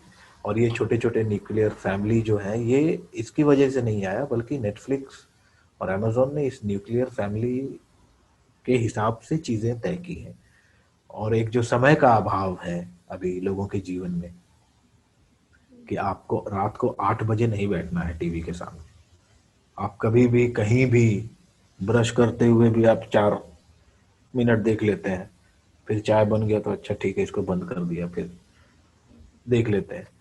तो वैसा है, सहूलियत है। अभी जैसे मैं किसी के सुन रहा था कि अभी जैसे पहले तो ये था कि आप हर चीज ऑनलाइन खरीद सकते हैं, आप हम्म, कपड़े खरीद सकते हैं, आप अपने, अब चीजें क्या हो रही है, अब बहुत उसको पर्सनल और बना दिया जा रहा है हम्म, कि आप कपड़े खरीद के आप ऑल्टर भी ऑनलाइन करवा सकती हैं और फिर वो आपकी फिटिंग के हिसाब से घर पे कपड़े भेजेंगे। ये अब शुरू हो गया है, मतलब बड़े शहरों में तो हो ही गया है। हम्म, तो एक आदमी को इतना आत्म केंद्रित किया जा रहा है कि वो अपने से बाहर जो है, और इसका ये जो बाजार है ये बहुत सही तरीके से इसका फायदा उठा रहा है। और और उनको उठाना भी चाहिए शायद, पता नहीं, क्योंकि एक आदमी जब अपना सामान बेचेगा तो वो तो यही चाहेगा कि ज्यादा से ज्यादा कैसे बेचो। तो इसमें मुझे लगता है कि ओटीटी प्लेटफॉर्म्स और अलग अलग लोगों के लिए अलग अलग तरह की चीजें बन रही हैं। हम्म। तो मतलब दो लोग ऐसे बेड पे रात को लेट के ही मोबाइल पे, मैं कुछ और देख रहा हूँ, मेरी वाइफ कुछ और देख रही है। हाँ सर, मेरा कहने का वही मतलब था, न्यूक्लियर फैमिली नहीं करे, मतलब एक फैमिली में वाइफ का एक अलग लाइफ हो गया, हस्बैंड का एक अलग एंटरटेनमेंट है, बच्चों का एक अलग ही चल रहा है, भाई कुछ और देख रहा है, बहन कुछ और देख रहा है। जी। तो वो जो कलेक्टिव एंटरटेनमेंट का पहले कॉन्सेप्ट था वो अब नहीं रहा, वही पूछ रही थी मैं। हाँ, वही मैं कह रहा था कि कलेक्टिव एंटरटेनमेंट तो पहले उस हिसाब से एंटरटेनमेंट तैयार किया जाता था जो कलेक्टिव हो, हम्म, क्योंकि लोग कलेक्टिव थे। हम्म, अब उस हिसाब से एंटरटेनमेंट तैयार किया जाता है कि लोग कलेक्टिव नहीं है। अच्छा। तो वो बहुत पर्सनलाइज्ड एक मूवमेंट चल रहा है, खासकर ओटीटी प्लेटफॉर्म पे या ऑनलाइन में सामान भी आप जब खरीदते हैं। देखते हैं। जैसे मैं कह रहा हूँ कि वो उस तरह से है। तो और ये शायद हमेशा से रहा होगा, जब हम एक साथ बैठकर एक ही एंटरटेनमेंट देखते थे तब भी शायद मेरी चॉइस कुछ और रही होगी, मेरी बिल्कुल, माँ की चॉइस कुछ और रही होगी। बिल्कुल। बस शायद उस समय हमें ना तो कोई बताने वाला था कि भैया तुम्हारी चॉइस अलग है। हम्म, जैसे मुझे याद है कि संडे को एक फिल्म आती थी दूरदर्शन पे। हम्म, अब अगर वो अमिताभ बच्चन की फिल्म हो, मिठुन चक्रवर्ती की हो, तो फिर तो हम बड़े आराम से देखते थे, हमारे माँ बाप घूमते रहते थे इधर उधर, अच्छा, मतलब आ गए बीच बीच में। कि जिस दिन अगर नसरुद्दीन शाह की फिल्म आ गई ओमपुरी की, तो हम तो अपना सर पीट लेते थे बचपन में। अरे यार ये क्या चाटू सिनेमा आ गया यार। तो हम तो दिखते ही नहीं थे। तो उस समय भी हर किसी का टेस्ट अलग रहा होगा एंटरटेनमेंट का, शायद वो उतनी अच्छे तरीके से चिन्हित नहीं हुआ होगा कि अच्छा, भैया तुम्हें ये कॉमेडी पसंद है या तुम्हें वो पसंद है। हम्म, तो वो रहा होगा शायद। और अब शायद वो बहुत, चूंकि हम बहुत ज्यादा इंडिपेंडेंट होने की एक होड़ में चल हम्म, रहे हैं, तो इस वजह से शायद ये जो है कि मैं इंडिपेंडेंट हूँ, मेरे खाने का टेस्ट ये है, मेरे देखने का टेस्ट ये है, मेरे पहनने का टेस्ट ये है, हम्म, वो बहुत ज्यादा सामने आ रही है बातें। अच्छा, तो तो शायद ये वजह है। अच्छा। सर, आप अभिनय भी करते हैं, आप लिखते भी हैं, किसको ज्यादा एंजॉय करते हैं? जी मैं, देखिए दो अलग अलग, अभिनय क्या, अभिनय समूह का कार्य है, आप हम्म, ग्रुप में काम करते हैं। लेखन जो है, लेखन वो आपका इंडिविजुअल काम है हम्म, कि रात में आपने लाइट वेट जलाई, आप बैठे हुए हैं और लिख रहे हैं। तो मुझे दोनों ही बेहद पसंद है, लेकिन अभिनय करना मुझे ज्यादा पसंद है, क्योंकि मुझे बड़ा मजा आता है ये करने में।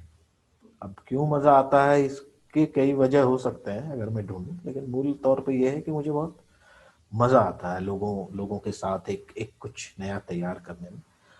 वही सुख कभी कभी राइटिंग में भी मिलता है, जब आप कुछ अच्छा लिख लेते हैं और लोगों को लगता है कि ये अच्छा है। तो लेकिन हमारे यहाँ पे लेखक इतने उम्दा उम्दा हुए हैं ना हम्म, कि इतना इतना अगर आप पढ़ें, किसी को भी उठा के पढ़ लें तो आपको लगता है कि यार मैं क्या लिख रहा हूँ, मैं ये क्यों लिख रहा हूँ, या जो भी है। हमारे यहाँ पे अभिनेता बड़े चुनिंदा हुए हैं, तो हाँ, उनको आप काउंट कर सकते हो कि अच्छा ये है। तो खैर इतने लोगों को अगर छोड़ दें तो बाकियों से तो मैं बढ़िया कर रहा हूँ। तो एक शायद ये भी एक वजह हो सकती है कि एक्टिंग में वो दिलचस्पी जो है, और हाँ, हाँ, और बहुत मजेदार काम है, शुरू से ही कर रहा हूँ बचपन से, इसके अलावा कुछ किया नहीं, तो बड़ा मजा आता है ये करने में। लेकिन लेखन का अपना एक अलग सुख है। सर आपने कहा आपने बहुत पढ़ी, बहुत सारी किताबें पढ़ी। एक अभिनेता को जो अभिनय करना चाहते हैं, अभिनेत्री जो भी अभिनेता अभिनेत्री बनना चाहते हैं, उनको अगर कोई बुक पढ़नी ही चाहिए आपको लगता है तो आप क्या सजेस्ट करेंगे? और जो लिखना चाहते हैं उनके लिए आप क्या सजेस्ट करेंगे? देखिए, मैं तो, कोई मुझसे पूछे कि आपकी पसंदीदा किताब क्या है, या ये जो सवाल है कि कौन सी वो वाली बुक है हम्म, जो पढ़नी ही चाहिए, मुझे लगता है कि आपको जो हाथ में लग जाए, हम्म, नई साड़ी की दुकान खुली है, उसका पैम्फलेट भी हाथ में लग जाए ना, तो आप उसको पढ़ लीजिए। हाँ जी, क्योंकि मुझे ऐसा लगता है कि कोई भी कला अनुभव से बहुत हम्म, प्रेरित होती है। जी, आप चाहे अभिनेता हो, चाहे आप लेखक हो, चाहे निर्देशक हो, तो कुछ भी पढ़िए, कुछ भी पढ़िए। मैं कोई स्पेसिफिक किताब आपको नहीं कह सकता कि अच्छा ये किताब तो पढ़नी चाहिए, मतलब मैं 10 नाम आपको दे ही सकता हूँ हम्म, कि ये जरूर पढ़नी चाहिए, ये जरूर पढ़नी चाहिए। लेकिन मुझे ऐसा लगता है कि जो भी, जैसे मेरी जब पढ़ाई की शुरुआत हुई थी तो मैंने रशियन लिटरेचर बहुत पढ़ा। क्यों पढ़ा, इसकी कोई वजह नहीं थी, क्योंकि मैं बता रहा था जिस सर के घर पे हम जाते थे शाम को रिहर्सल करने, तो उनके यहाँ पे एक दो किताबें पढ़ी हुई थी मैक्सिम गोर्की की, वो पढ़ ली। और उस समय रादुका पब्लिकेशन की बहुत सस्ती हिंदी किताबें आती थी, ट्रांसलेशन रशियन किताबों की, अच्छा, और वो बहुत सस्ते में मिलती थी, तो वो खरीद खरीद के मैंने बहुत पढ़ा। बाद में फिर मैंने वो प्रेमचंद और शरद चंद्र और जो भी राइटर है उनको पढ़ा। तो ऐसा नहीं है कि आप यहाँ से शुरुआत होनी चाहिए, शुरुआत बस पढ़ना शुरू कर दीजिए, वो बहुत ज़रूरी है। क्योंकि पढ़ाई लिखाई तो होनी ही चाहिए, मतलब बिना पढ़े लिखे जब तक आप एक चीज़ को लेकर अवेयर नहीं होंगे, आप कोई भी काम शायद उतनी गहराई से नहीं कर सकते। तो अवेयरनेस के लिए पढ़ना लिखना मुझे लगता है बहुत ज़रूरी है। और किताबें तो इतने राइटर हैं इस दुनिया में, बाप रे बाप, किसको पढ़िएगा किसको छोड़िएगा। और मैं जो कह रहा हूँ कि मैंने पढ़ा है, तो मैं उतना भी पढ़ा नहीं हूँ कि मतलब मैं दुनिया हिला दूं, ऐसा कुछ नहीं। मैं, हाँ, मतलब ठीक ठाक पढ़ाई की है मैंने, और करता ही रहता हूँ मतलब। अच्छा। तो जिनको आपने पढ़ा उनमें से किसी राइटर का कविताएं या नाटक जो आपको बहुत प्रेरणा दी हो, जिन्होंने ऐसा कुछ अगर हाँ, हो पता नहीं तो? प्रेरणा कितनी मिली है वो तो अलग बात है, लेकिन हाँ, एक जो पढ़ने का सुख है ना, वो जरूर होगा। जैसे अगर मैं आपको कहूँ, कविताओं में तो बहुत है, मैं तो खासकर हिंदी पढ़ता हूँ, मुझे अंग्रेजी पढ़नी भी नहीं आती ढंग से, या किसी दूसरी भाषा का ज्ञान मुझे उस तरह से है ही नहीं। तो कविताओं में तो एक से एक कवि हुए हैं, मतलब आप कहाँ किसी को भी उठा के पढ़ लीजिए, सर्वेश्वर दयाल सक्सेना को पढ़ लीजिए, केदारनाथ सिंह को पढ़ लीजिए, नीलाव एक मेरे बड़े प्रिय कवि रहे हैं, वो उनको पढ़ लीजिए, आप पाश को पढ़ लीजिए, फैज को पढ़ लीजिए, दुमिल को पढ़ लीजिए, किसको पढ़ेंगे, किसको पढ़ेंगे। नहीं पढ़ेंगे। तो ये तो अथाह सागर है।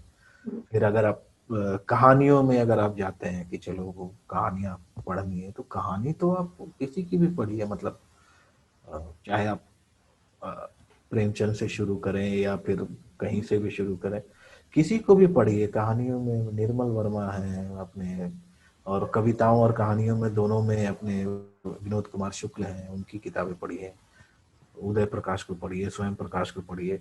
किसको पढ़ेंगे किसको नहीं पढ़ेंगे, ये एक्चुअली क्या होता है ना कि बहुत एक उस तरह की बात हो जाती है कि किसका नाम लूं किसका नाम नहीं लूं, और कौन प्रेरित कर रहे हैं नहीं कर रहे हैं, वो एक अलग प्रश्न हो जाता है। नाटककारों में इतने भरे पड़े हैं, हम्म, आप किसी को भी पढ़ सकते हैं, बल्कि बहुत सारे विदेशी लेखक हैं जिनके नाटक तो शायद हिंदी में उपलब्ध हो जाए, उपन्यास शायद मिलना थोड़ा कठिन होता है हिंदी में, लेकिन फिर भी जो जितनी पॉपुलर हैं, चाहे वो सलमान रुश्दी हो, चाहे विक्रम सेठ हो, उनके जो भी हैं उस तरह के जो भारतीय मूल के जो लेखक हैं,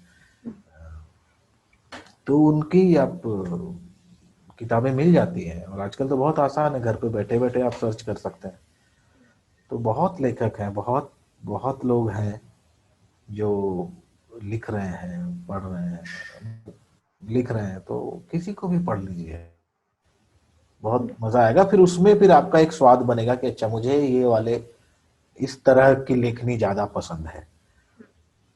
तो वो है, वो स्वाद मैं अभी तक बना नहीं पाया हूँ एक्चुअली। अच्छा। बट बहुत लोगों का बहुत जल्दी बन जाता है शायद, कि मुझे निर्मल वर्मा जैसी जो लेखनी है, या फिर मुझे विनोद कुमार शुक्ल वाली जो लेखनी है वो ज्यादा पसंद है। या फिर किसी को, जैसे रेनू मेरे बड़े एक प्रिय लेखकों में से एक है।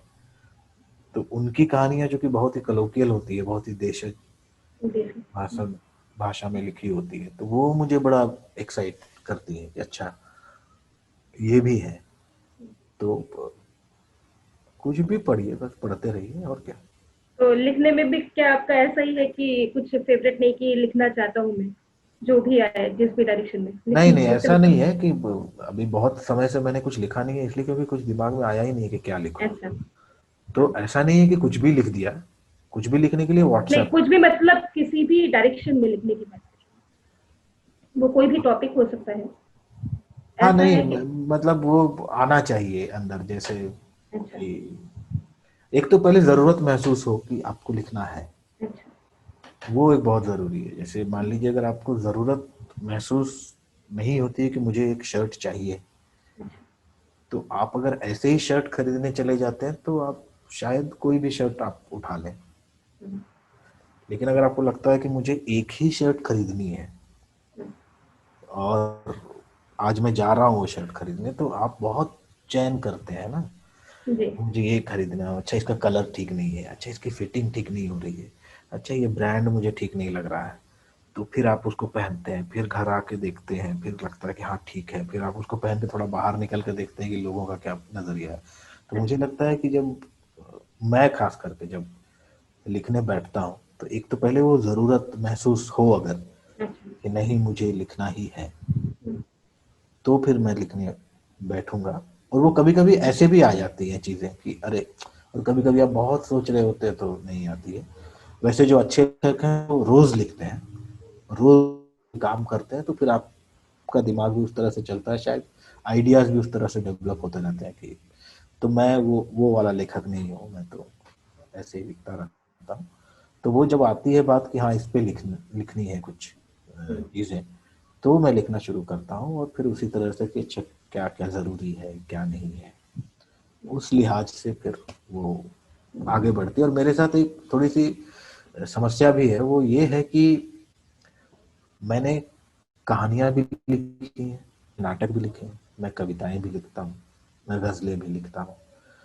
तो अब क्या हो रहा है पिछले 1-2 सालों से कि कोई भी सब्जेक्ट अगर मेरे दिमाग में आता है ना, तो मैं ये तय करने में ही मेरा समय निकल जाता है कि इसको किस विधा में ढालूं।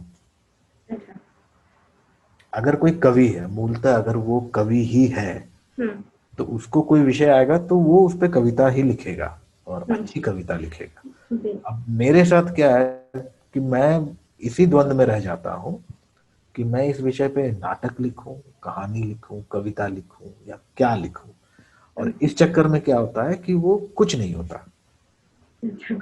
तो वो बात वहीं खत्म हो जाती है। फिर वो डायरी के किसी एक पन्ने पे लिखी होगी, फिर हम्म, किसी दिन रात में बैठ के सोचूंगा कि यार ये तो रह गया, इस हम्म, पे तो लिखना बहुत जरूरी है।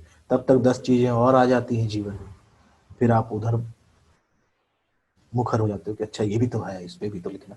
तो इस तरह की चीजें हैं। तो बेसिकली आलस्य है और कुछ नहीं है, कहने का मतलब यही है। हम्म, एक आदमी अगर लिखना चाहे तो वो लिख सकता है, आप कुछ भी लिख दो, हम्म, लेकिन लिखो, हम्म, अगर आप लिखना चाहते हैं तो। और अगर वाकई वो आपको अंदर से कहीं उद्वेलित कर रहा है कि नहीं आपको लिखना चाहिए, हम्म, तो लिखना चाहिए। बिल्कुल। सर, आपने अभिनय की ट्रेनिंग भी ली एसआरसी में, कितना इम्पोर्टेंट मानते हैं आप ट्रेनिंग को अभिनय के लिए? और जो बच्चे उसको एक्सेस नहीं कर पा रहे छोटे छोटे जगहों से, जी। जो ट्रेनिंग नहीं ले पा रहे उनके लिए आप क्या कहना चाहेंगे? देखिए, ट्रेनिंग तो बहुत जरूरी है। ट्रेनिंग बेहद जरूरी है। ट्रेनिंग बहुत ही बेसिक आपका एक टूल है जो आपके पास होना चाहिए। वो बहुत जरूरी है। और मैं तो बहुत कहता हूँ लोगों को, बिना ट्रेनिंग के तो नहीं हो सकता काम। लेकिन ट्रेनिंग जो है, कोई भी एक्टिंग स्कूल या कोई भी ड्रामा स्कूल, ज्यादातर जहां तक जितना मैंने जाना है, न सिर्फ हमारे देश में, विदेशों में भी, वो सिर्फ क्राफ्ट आपको सिखाते हैं, जो एक बहुत इंपॉर्टेंट एस्पेक्ट है कि एक काम के लिए आपको एक क्राफ्ट आना बहुत जरूरी है। लेकिन आप किसी काम में तभी आप बहुत बेहतर हो सकते हैं या अच्छे से अच्छा काम कर सकते हैं जब आप उस क्राफ्ट से थोड़ा ऊपर का काम करते हैं।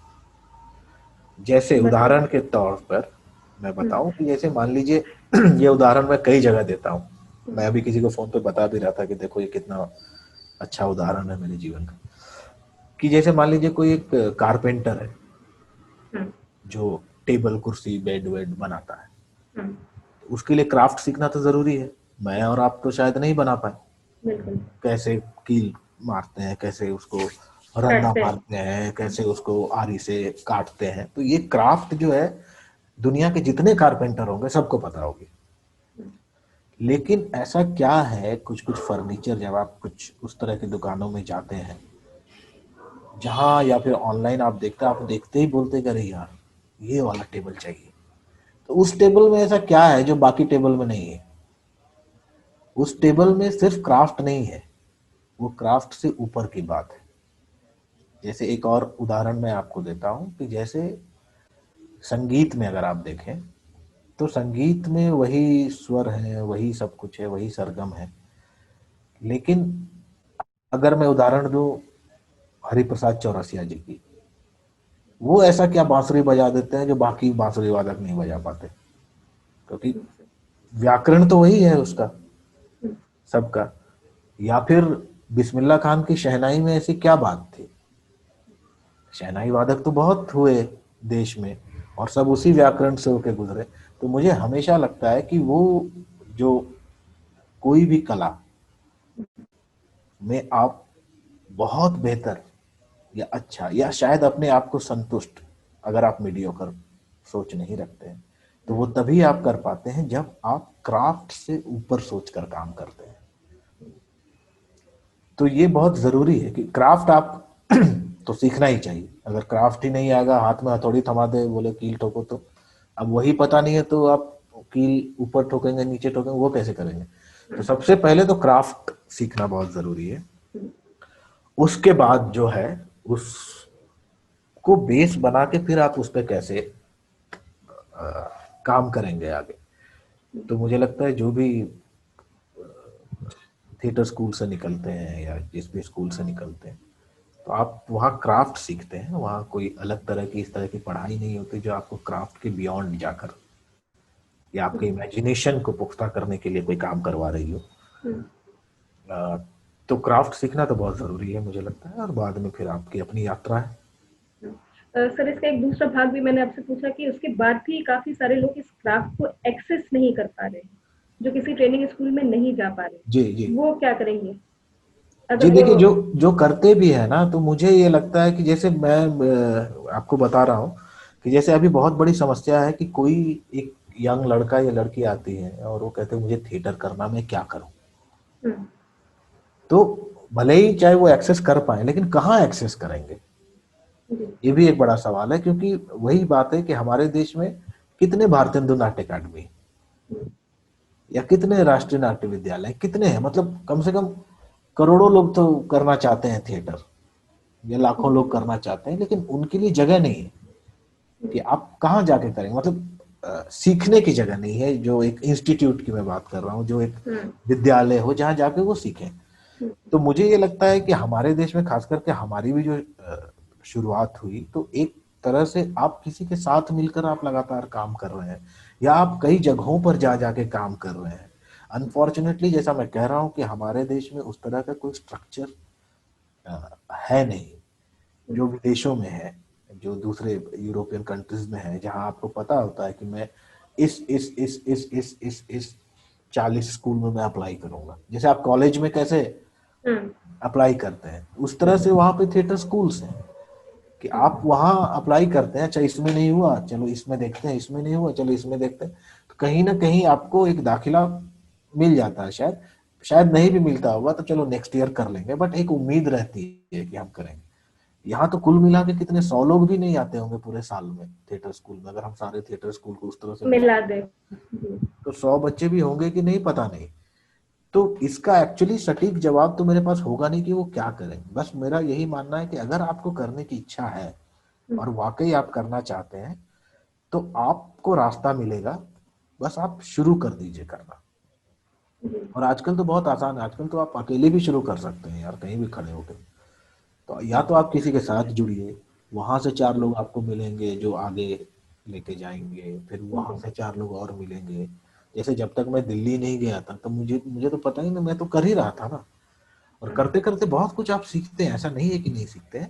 हम्म, और जहां तक क्राफ्ट की बात है कि क्राफ्ट आप कैसे सीखेंगे, तो क्राफ्ट की सबसे अच्छी बात क्या है ना कि बहुत सारे एक्टर या बहुत सारे थिएटर वर्कर हमारे देश में ऐसे हैं जिनको सारे क्राफ्ट आते हैं, लेकिन उनको पता नहीं होता कि मुझे ये उनको क्राफ्ट। क्राफ्ट आता है जी। तो वो पता होना जरूरी है। मतलब आप शादी में जाके मैयत का गाना तो नहीं गा सकते, और मैयत में जाके शादी का गाना गीत नहीं बिल्कुल। गा सकते। तो वो पता होना चाहिए कि कहाँ पे क्या अप्लाई करना चाहिए। ये बिल्कुल। इस सवाल का शायद मुझे पता नहीं कि इसका जवाब क्या हो सकता है कि आप क्राफ्ट कैसे सीखे। या तो फिर आप किसी को इंडिविजुअल गुरु मान के हम्म, आपने काम करना शुरू किया उनके साथ। हम्म, उसमें भी बहुत तरह की परेशानी है कि अगर आप मान लीजिए वेल टू डू नहीं है, अगर आपके पास उतने पैसे नहीं है, हम्म, अगर आपके पिताजी रिक्शा चलाते हैं, तो ये हम्म, समस्या थिएटर के साथ है। देखिए theatre upper class upper caste की चीज है हमारे देश में, जी। तो वो हमेशा से रही है। जैसे कविता एक प्रबुद्ध लोगों की कला है।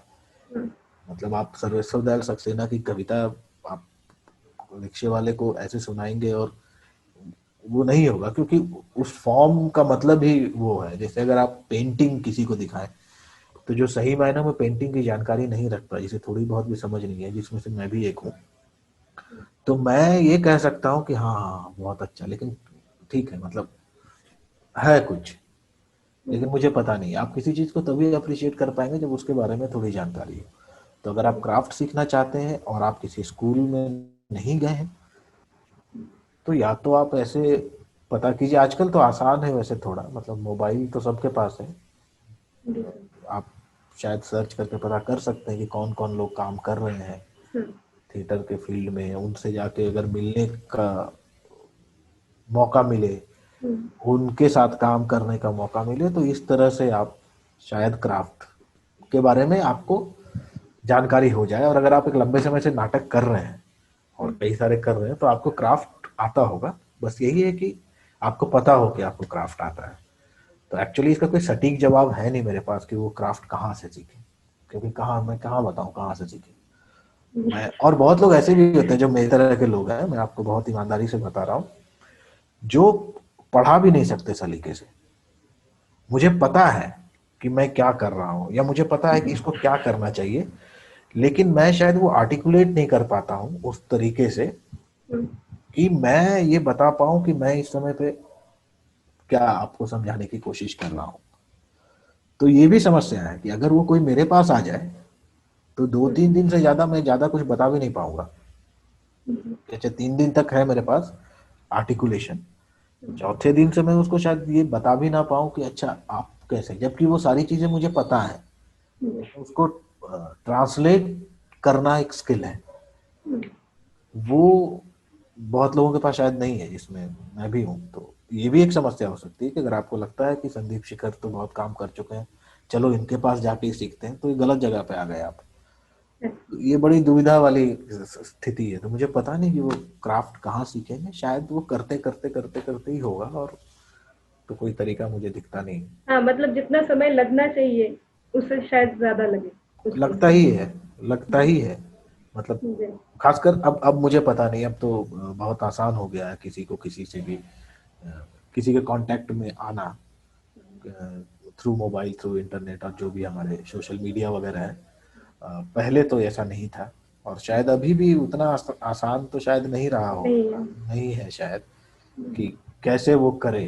तो और समय ज्यादा लग जाता है, बिल्कुल। मतलब जब मुझे ये पता चला कि विदेशों में भी थिएटर की पढ़ाई के लिए आपको स्कॉलरशिप वगैरह मिलते हैं, तब तक मेरी उम्र ही गुजर चुकी थी। तो मैं इतना सोच में पड़ गया कि अरे यार, हम तो ले दे के 2-3 जगहों का नाम जानते थे, भारतेंदु नाट्य अकादमी, राष्ट्रीय नाट्य विद्यालय और एक आध एमपीएससी। पंजाब एमपीएससी तो अभी स्टार्ट हुआ, उस समय तो था भी नहीं, नहीं था। 20 साल पहले की बात बता रहा हूँ। तो जब हमारी उम्र उस तरह की थी कि हम बाहर जाके पढ़ सके और उसके लिए पैसे भी दिए जाते हैं अगर आप काबिल हैं तो, ये तो इसका ज्ञान ही नहीं था हमें। और जब तक हमें ज्ञान हुआ तब तक हमारी उम्र गुजर चुकी थी। तो ये बिल्कुल आप सही कह रहे हैं कि आप एक जरूरत से ज्यादा समय लग जाता है उसको करने में। एक चीज आपने बाहर की यूनिवर्सिटीज की बात की, एक चीज ये भी है कि इंडिया में बैठ के स्टूडेंट बाहर की यूनिवर्सिटी के लिए अप्लाई कर सकते हैं, उनको वहां पे जाके ऑडिशन नहीं देना पड़ता, जो अभी भी यहाँ पे नहीं है। अभी भी अगर हमें नेशनल स्कूल ऑफ ड्रामा में जाना है तो हमें वहां पे प्रेजेंट होना चाहिए। तो ये भी एक चीज है कि छोटी छोटी जगहों पे बैठ के लोग एक्सेस नहीं कर पाते। वैसे अगर आप बाहर हम्म, पढ़ना चाहे तो आप यहाँ पे बैठ के ऑडिशन दे सकते हैं, स्कॉलरशिप अप्लाई कर सकते हैं। तो ये बिल्कुल भी एक बिल्कुल चीज है। बिल्कुल। हाँ, जैसे और वो आप क्या पढ़ना चाह रहे हैं ये भी है ना, जैसे बहुत सारे लोग आजकल थिएटर मैनेजमेंट के लिए जाते हैं। जी। मैं बहुत यंग लड़के लड़कियों को जानता हूँ जो बाहर थिएटर मैनेजमेंट पढ़ने जाते हैं। जी। तो मैंने देखा है कि मेरे सामने ही वो नेट पे एक इंटरव्यू हो जाता है और फिर आपको पता चलता है कि आपका हुआ या नहीं हुआ। जी। ज्यादातर लोगों का हो ही जाता है, क्योंकि एक तो पता नहीं, वहाँ की आबादी भी शायद उतनी नहीं है जितनी हमारे यहाँ भीड़ है। तो वो अकोमोडेट कर लेते हैं कि अच्छा ठीक है आप आ जाइए। बहुत लोगों का नहीं भी होता है। और दूसरी सुविधा ये स्कॉलरशिप की भी है। कुछ कुछ हाँ। स्कॉलरशिप ऐसे हैं जो आपको मिलते हैं और अ, फिर आप उसका फायदा उठा के आप दुनिया घूमते हो, आप लोगों से मिलते हैं। तो ये कितनी अनोखी बात है कि आप भले ही थिएटर के लिए जा रहे हैं, और विडंबना ये भी है कि आप थिएटर मैनेजमेंट सीख के फिर आप वो इंडिया में आ जाते हैं जहाँ कोई मैनेजमेंट का काम ही नहीं है। जी। अभी एक आध लोग हैं जो प्रयास कर रहे हैं कि जब कोई नाटक तैयार हो तो उसको एक फॉर्मल तरीके से किया जाए, उसको एक प्रॉपर एक मैनेजर हो जो उसको मैनेज करे। लेकिन अदरवाइज हमारे यहाँ तो सिस्टम ही नहीं है ना। तो वो तो वैसे ही है कि अरे तुम्हारे घर में धोती है, ले आना यार। अब धोती ले आया सफेद, वापस लेके गया तो पीले रंग की थी वो, क्योंकि नाटक में पीले धोती की जरूरत है, रंग दिया उसको तो पीला हो गया। तो वो वो जो एक मामला है कि हर एक डिपार्टमेंट बटा हुआ है। जो जो प्रोफेशनलिज्म फिल्मों में है हमारे यहाँ पे, क्योंकि फिल्म एक उद्योग है तो ऑब्वियसली उसमें एक तरह का है कि हर किसी का एक एक डिपार्टमेंट है। हमारे यहाँ पे तो थिएटर में तो सब वैसा ही है। और बिल्कुल आप सही कह रही हैं कि वो जो यहाँ बैठे बैठे आपको फिजिकली प्रेजेंट होने की जरूरत जरूरत नहीं है। नहीं है। और वो जानते भी है कि फिजिकली प्रेजेंट होना इतना आसान भी तो नहीं है ना। अभी जी। आपको न्यूयॉर्क में फिजिकली प्रेजेंट होकर कोई इंटरव्यू देना हो तो, और अगर आपका नहीं होता है तो आप सोचिए कितने पैसे गए आपके। तो कौन रिस्क लेगा, ये तो उनको भी पता है। और वो शक्ल से तो नहीं ले रहे हैं ना आपको, वो आपकी बातों से, आपकी सोच से, आपकी पढ़ाई लिखाई जो भी है, आप कैसा सोचती हैं उसके आधार पर ले रहे हैं। तो ये हमारे यहाँ पे है थोड़ा सा मामला। तो तो इस क्या कहे कि हमारे यहाँ के लोगों को हमारी सोच पे भरोसा नहीं है जब तक हम फिजिकली प्रेजेंट ना नहीं, वैसा नहीं होगा शायद, मुझे लगता है। मतलब ये इस बारे में शायद उन्होंने सोचा भी नहीं होगा हो। जी। कि अगर आप ऑनलाइन। फिजिकली, जैसे अगर आप मान लीजिए दिल्ली में आपका एक इंटरव्यू है, आप रहती हैं लखनऊ में, तो लखनऊ से दिल्ली जाना बहुत कठिन नहीं है। नहीं है। जी। और ऑनलाइन इंटरव्यू और जो आमने सामने बैठ के जो बात होती है, यही बात अभी अगर हमारी आमने सामने हो रही होती तो उसका रस जो है वो कुछ अलग है। अलग। और वो जो है वो आपके बारे में मैं शायद ज्यादा जान पाता। अभी तो आप, हमें ये भी नहीं पता कि मैं ऊपर कुर्ता पहना, नीचे शॉर्ट्स पहना है कि नहीं पहना है, कि जीन्स पहना है कि क्या पहना है। जी। तो जब आप बिल्कुल। फिजिकली एक जगह पे होते हो तो वो इंटरेक्शन का अलग मतलब है। ये ये भी जरूरी है। तो ऐसा नहीं है कि जो इंटरव्यू कलकत्ता में है तो आप कलकत्ता जाके इंटरव्यू दे रहे हैं, तो वो बहुत कठिन नहीं है ऐसा। क्योंकि अगर जिसके लिए ये कठिन है, मान लीजिए पैसों वगैरह के मामले में ये कठिन है, तो उसके लिए ऑनलाइन तो ज्यादा कठिन है। कि कैसे, जैसे अभी मैं ये कर रहा था तो अभी मैंने जब मैं बता रहा था कि ऑनलाइन रीडिंग कर रहा था, तो मेरे दिमाग में एक ख्याल आया कि क्यों ना ऐसा करें कि छोटे छोटे शहरों से जिन एक्टरों को या जिन थिएटर ग्रुप को मैं जानता हूँ, खास करके बिहार यूपी में हम्म, हिंदी भाषी क्षेत्र से, वहाँ के कुछ एक्टरों को लेकर और बड़े शहरों के कुछ एक्टरों को लेकर हम्म, एक प्ले रीडिंग की जाए जिसका एक लाइव टेलीकास्ट हो। जी, ये क्योंकि फिर पता नहीं ना कि अब बम्बई के किसी एक्टर के साथ भोपाल के किसी एक्टर का या गोरखपुर के किसी एक्टर का, सहारनपुर के किसी एक्टर का कभी इंटरेक्शन होगा। तो this is the good platform जहां हम सबको एक साथ लेके मैंने ये प्रयास किया। उसमें से आप यकीन नहीं करेंगे, छोटे शहरों के सिर्फ 2 एक्टर हमें मिले, क्योंकि एक तो उनके पास डिवाइस नहीं है, लैपटॉप नहीं है, सबके पास मोबाइल है, चलो हम्म, मोबाइल से भी हो जाएगा।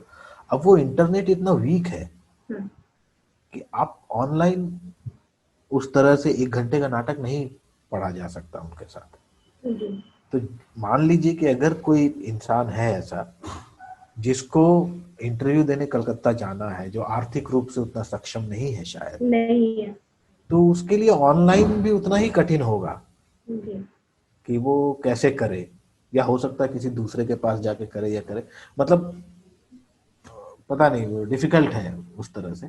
क्या ये बात हम बॉलीवुड में लिखने की बात पे भी कर सकते हैं? क्योंकि लिखने के लिए तो आपको ऑनलाइन भी नहीं आना पड़ेगा, आपको जाने की भी जरूरत नहीं है। किसी छोटे से गांव में बैठ के कोई एक बहुत अच्छा कुछ लिख रहा है, हम्म, उसमें मूवी बने, वो चलन भी नहीं दिखता। नहीं, बाहर भी है कि नहीं मुझे नहीं पता, बट हाँ, मतलब इसके लिए बाहर के फिल्मों के बारे में मुझे नहीं जानकारी है, नई लेकिन जानकारी है, बट हमारे यहाँ नहीं हो रहा। बहुत सालों से हम एक ही तरह का रिपीटेटिव मूवीज देखते ही जा रहे हैं। जी, उसके पीछे एक वजह है ना कि बहुत, ये बेसिकली एक तरह का बिजनेस, एक तरह का क्या बिजनेस ही है। जी, अगर आप 10 रुपए लगा रहे हैं तो आप अंत में चाहते हैं कि 15 रुपए मुझे मिले।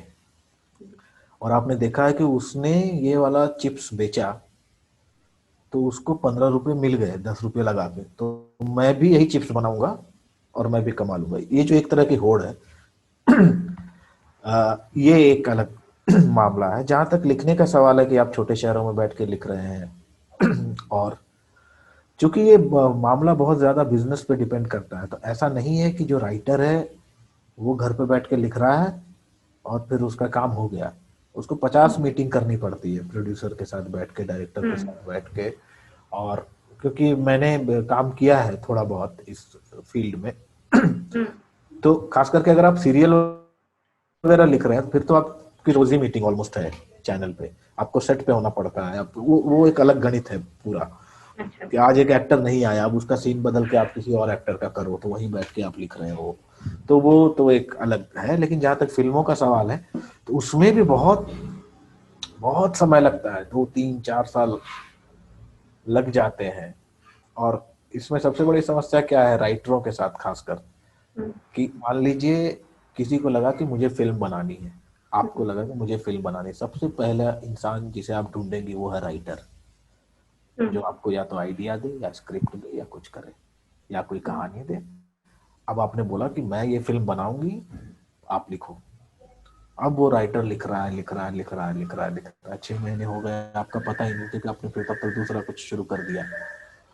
तो पहला जो इंसान जिसकी जरूरत होती है वो होता है राइटर। हम्म, और सबसे ज्यादा जो है ना, राइटर को ही मतलब उतनी तवज्जो नहीं मिलती है, जी, बहुत कम। कितने आप देखें ना, इसमें भी फिल्मों में भी कितनी फिल्में आई, किसने लिखी है, बहुत कम लोगों को। पता नहीं चलता, जी बिल्कुल। और राइटर का काम ऐसा होता है, मान लीजिए मैंने आपको फोन किया कि अरे मैंने फिल्म कंप्लीट कर ली है, कब मिले? तो आप कहेंगे अच्छा इस साल तो नहीं हो पाएगा, नेक्स्ट ईयर देखते हैं। जी, वो जो 6 महीने बैठ के मैंने जो काम किया उसका कोई अर्थ नहीं रह जाता।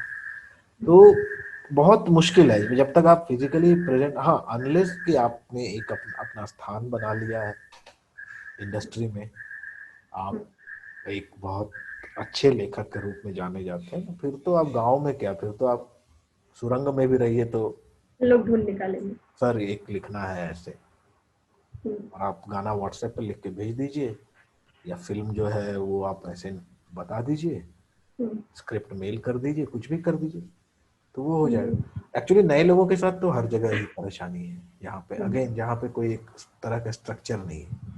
हम्म, जैसे नया नया आप इंजीनियरिंग पास करें हम्म, तो ऐसा नहीं है कि आपको बहुत 10 साल से आपको नौकरी ही नहीं मिली है। आपको मिल जाएगी, कम सैलरी वाली मिलेगी, फिर आपको धीरे धीरे एक प्रोग्रेशन होगा और आप जगह पहुंच जाएंगे। बट उसका एक अलग है मामला। लेकिन बहुत एक्टर आपको मिलेंगे जिनको 10 साल से काम ही नहीं मिला है, जो जी। घूम रहे हैं, बहुत टैलेंटेड है, और फिर वही बात होती है कि 10 साल से उन्होंने एक्टिंग के अलावा बाकी सब कुछ कर लिया है। जी। तो ये एक चैलेंज है। सीखने की बात हो रही थी, सीखने सिखाने की, कविताओं पे बात हो रही थी, उस पे मेरा एक प्रश्न है कि जो स्कूल में हमें साहित्य सिखाया जाता है, कविताएं सिखाई जाती है, उसके जी भावार्थ सिखाए जाते हैं, जी व्याख्या सिखाया जाता है, क्वेश्चन आंसर सिखाया जाता है, उनको रिसाइट करना नहीं सिखाया जाता। जी जी एकदम बेसिक गवर्नमेंट स्कूल की बात करूं जहाँ हिंदी पढ़ाई जाती है, मैंने खुद हिंदी मीडियम पढ़ा है, जी तो वो रिसाइटेशन नहीं सिखाया जाता। आप अंजुमन चला रहे, बहुत सारे हाँ, कवि आते होंगे जी वहाँ पे, कितनी जरूरत है आपको लगता है? मतलब जो करना चाहते हैं वो तो करते हैं, उसमें कोई जी डाउट नहीं है। किसका रोल है वो भी मैं उस पर कमेंट नहीं करना चाहती, कौन करेगा, बट कितनी जरूरत है उस चीज कि उनको रिसाइटेशन रिसाइटेशन सिखाया जाए स्कूल बहुत में। जरूरत है। मुझे लगता है ये अद्भुत सवाल पूछा है आपने। अभी मैं आपको बताऊं, एक है यहाँ पे एक थिएटर ग्रुप चलाते हैं, जी। पिछले 2 महीने से वो मुझे कह रहे हैं कि आप एक कविता रिकॉर्ड करके मुझे दे दीजिए, जी। और मैं उसको उनका जो भी प्लेटफॉर्म है वहां वो चलाएंगे। और भी लोगों से उन्होंने कहा है। आप यकीन नहीं करेंगे, पहली बार मुझे ये एहसास हुआ कि एक्चुअली कविता का जो पार्ट है, जैसे मैंने बंगला में बहुत सुना है हाँ, आवृत्ति। आप जीती होती है।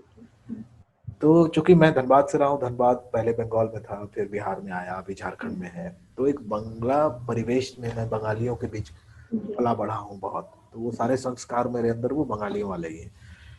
तो वो जो एक आवृत्ति का जो एक, जब सौमित्रों आवृत्ति करते हैं, शंभु मित्रों जब आप जीती करते करते हैं, हैं। या जो भी वैसे लोग जिनका शायद हम नाम भी नहीं जानते, अद्भुत करते हैं वो। हम्म। लेकिन जब हम कविता पढ़ते हैं, हम्म।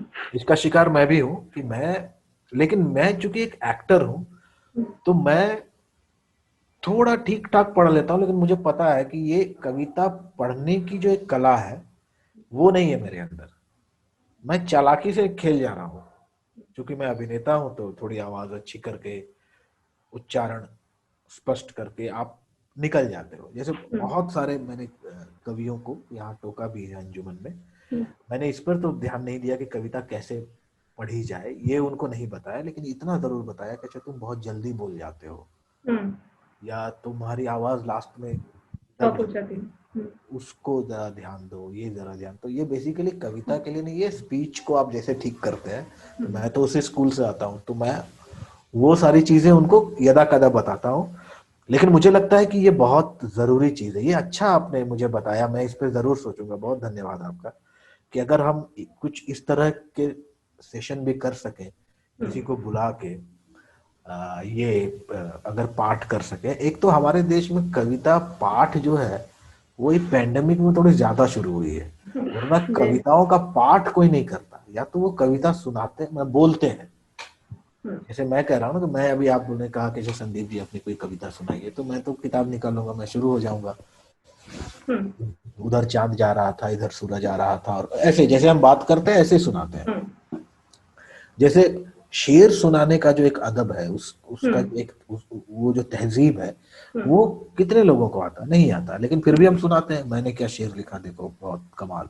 हम्म। तो मुझे लगता है कि ये जो बात है कि आपको एक, ये एक आर्ट है बेसिकली, और इस जी। पे किसी ने ध्यान नहीं दिया। अभी पेंडेमिक में बहुत ध्यान दे रहे हैं लोग, क्योंकि उनके पास करने के लिए कुछ है नहीं, जी। तो वो कविता पढ़ रहे हैं, ये पढ़ रहे हैं, वो पढ़ रहे हैं। इसके अलावा हमारे देश में ये जो परंपरा है, आप जैसे हिंदी के वाचिक कवियों को अगर आप देखें, हम्म। तो वहां भी वो कविता पाठ जो है, जो हम्म। जिस जिस जिस फॉर्म की मैं बात कर रहा हूँ, हम्म। वो वहां नहीं है। हम्म। वहां है, एक तो क्या है कि एक तो या तो आप गाते हैं, जैसे हम्म। आप तरन्नुम में शेर सुनाना कहते हैं, हम्म। और या तो आप उस तरह की कविताएं भी नहीं पढ़ते ना, वो जो एक वाचिक, एक मंचीय कविता का जो एक हम्म। बहुत दौर है, बेसिकली पॉपुलर कविताओं में काउंट होती है, क्योंकि उस वो बहुत एक लड़ाई भी है कि उसमें साहित्य नहीं है, हम्म। जो कि कई स्तर पर सही भी है, हम्म। कि साहित्य के लोग जिनकी कविताएं पब्लिश होती हैं, वो कवि और जो मंचीय कवि होते हैं, अब तो पब्लिश करना आसान हो गया, तो मंचीय कवियों की कविताएं भी बहुत पब्लिश होती है, बट वो भी आवृत्ति नहीं है, वो कविता पाठ नहीं है, जी। वो उनकी अपनी एक धुन है जिसपे वो गाते हैं, जिसपे सुनाते हैं, जो एक पॉपुलर धुन है जिसपे लोगों को बड़ा मजा आता है।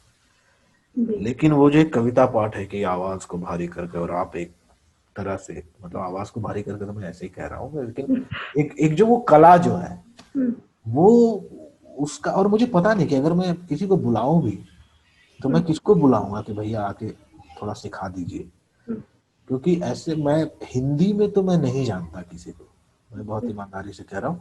बहुत सारे अच्छे एक्टरों ने कुछ कुछ कविताएं कहीं कहीं पढ़ी है जो शायद बहुत अच्छी है, और बट ऐसे जो ये एक जो, और इवन बांग्ला में भी मैंने देखा है कि अभिनेताओं ने ही ज्यादातर जो रंगमंच से जुड़े हैं या जो फिल्मों से जुड़े हैं, उन्होंने ही कविता की आवृत्ति बहुत की है, और शायद कुछ कुछ कवियों ने भी, शायद मैं बहुत श्योर नहीं हूँ। वहाँ पे अलग से आवृत्ति के लिए क्लास होती है बच्चों की, स्कूल में वहाँ पे भी नहीं है, बट हाँ अलग से उनके टीचर होते हैं आवृत्ति सिखाने के। हाँ, तो वो फिर वो वही मैं कह रहा हूँ, तो ये एक अलग आर्ट फॉर्म हो गया, और इसको कैसे कहा जाए, लेकिन बहुत धन्यवाद आपका कि आपने इस तरफ ध्यान दिलाया है। हाँ, क्योंकि हिंदी में 9 रस है, 9 रस पे अलग अलग कविताएं लिखी है, उनको 9 तरह बोलने की जगह शायद हम सब शांत रस में ही बोल रहे होते हैं, बिल्कुल बिल्कुल, सारे एक ही तरीके से बोल रहे हैं। शांत रस में भी नहीं, बिल्कुल सोए रस में। जी देखो, बिल्कुल। और हमारे यहाँ दो ही तरह के भाव भी मंच पे कविता पे आते हैं, या तो प्रेम कविताएं आती हैं, या फिर जिंदा जला दूंगा, गाड़ दूंगा, हिमालय हमारी रक्षा करेगा, और ये तो वीर रस, ये दो रस बहुत प्रोमिनेंट है हमारे मंची कविता में, जी। या तो श्रृंगार है हाँ, या ये वीर। तो वीर रस है बिल्कुल। हाँ एक और प्रश्न है मेरा, जी अभी तो लॉकडाउन के समय ऐसा नहीं है, बट लॉकडाउन से पहले की अगर बात करें, जिन जी। सिटीज में बहुत ज्यादा थिएटर हो रहा है, आप अगर थिएटर देखने जाएंगे, कई जगह पे बड़ा अच्छा काम हो रहा है, कई हाँ जगह पे इंटरटेनमेंट के नाम पे आजकल थिएटर में भी कुछ भी परोसा जाने लगा है, जी आजकल थिएटर में भी ये हो गया, बॉलीवुड में तो है जी कितना कुछ अच्छी अच्छी चीजें, जयशंकर प्रसाद, भारतेंदु हरिश्चंद्र, ये सब लिख गए हैं। जरूरी नहीं है वो नाटक हो, बहुत छोटी छोटी कहानियां भी हैं। तो आपको आप इसके बारे में क्या कहना चाहेंगे कि उनका नाटकीकरण करके, या जो नाटक लिख भी गए केवल एंटरटेनमेंट पे ना ध्यान देके उनको मंचित किया जाए, क्योंकि शॉर्ट स्टोरीज को छोटे छोटे ग्रुप वाले एक्चुअली कर सकते हैं, जी। बट आज उसमें भी एक एंटरटेनमेंट फैक्टर घुस गया है कि नहीं, हमें कॉमेडी नाटक करना है तो दर्शक मिले, दर्शक उसके बाद भी नहीं मिलते, ये एक अलग बात है। तो इस पर आप क्या कहेंगे? देखिए, मेरा मानना ये है कि हमारा देश बहुत विशाल, बहुत बड़ा है। जी जैसे अगर आप दूसरे यूरोपियन कंट्रीज को ले लें तो 2-2 घंटे के डिस्टेंस पे है, जी जी वैसे हमारा बहुत बड़ा देश है, और हर राज्य जो है दूसरे राज्य से कमोबेश बहुत अलग है। वहाँ की संस्कृति अलग है, वहाँ का कपड़ा अलग है, वहाँ का खाना पीना, बोली चाली सब अलग है। मतलब हमारे उस तरफ जो है वो कहते हैं कि अच्छा ये तो साउथ का है। अब साउथ बोलने से सारा साउथ नहीं आ जाता। कर्नाटका बिल्कुल अलग है, कन्नड़ा बिल्कुल अलग है तमिल भाषा से, तमिल बिल्कुल अलग है मलयालम से, और मलयालम बिल्कुल अलग है तेलुगु से। चलो हमें तो लगता है कि सब एक ही जबान बोल रहे हैं, जी तो ऐसा नहीं है। खाने पीने में भी अलग अलग है। अगर उनका सांबर आप खाएंगे, तमिल जी लोगों ने जो सांबर बनाया, और कर्नाटका का सांबर खाएंगे तो बहुत अलग स्वाद है। जी तो एक तो क्या है कि मुझे ऐसा लगता है कि हम अपना अपना देश जब बोलते हैं कि हम अपना देश या हमारे देश, तो हम ये शायद उचित नहीं करते हैं कि हम पूरे भारतवर्ष को एक भाषा में या एक विचार में या एक सोच में जब हम बांधते हैं, क्योंकि हर जगह की अलग कहानी है। तो अगर मैं नाटक करने वालों को, जो भी रंग कर्व कर रहे हैं, इसको अगर मैं 3 भाग में विभाजित करूं, पूरे देश की अगर मैं बात करूं, तो एक है बड़े शहरों का नाटक, जी दिल्ली में हो रहा है, बॉम्बे में हो रहा है, बेंगलोर में, हैदराबाद में जो भी हो रहा है। एक है छोटे शहरों का नाटक, जैसे गोरखपुर में हुआ, या फिर धनबाद में हुआ, या ऐसे जो भी छोटे शहर हैं वहां हुआ। और एक होता है गांव का नाटक, जो गांव में खेले जाते हैं। तो इन तीनों में बहुत डिफरेंस है। जैसे आप कह रहे हैं कि जैसे बड़े शहरों में क्या हो गया, बड़े शहरों में चूंकि एक्चुअली बहुत ज्यादा एक्सपोजर भी कभी कभी थोड़ा सा हानिकारक हो जाता है। जी। तो अगर आप देश दुनिया घूम के आते हैं और आप चाहते हैं कि हम यहाँ के जो थिएटर का जो माहौल है या यहाँ के जो भी रंगकर्मी है उसको हम उस तरह का बना दें, तो ये सोच बहुत गलत है।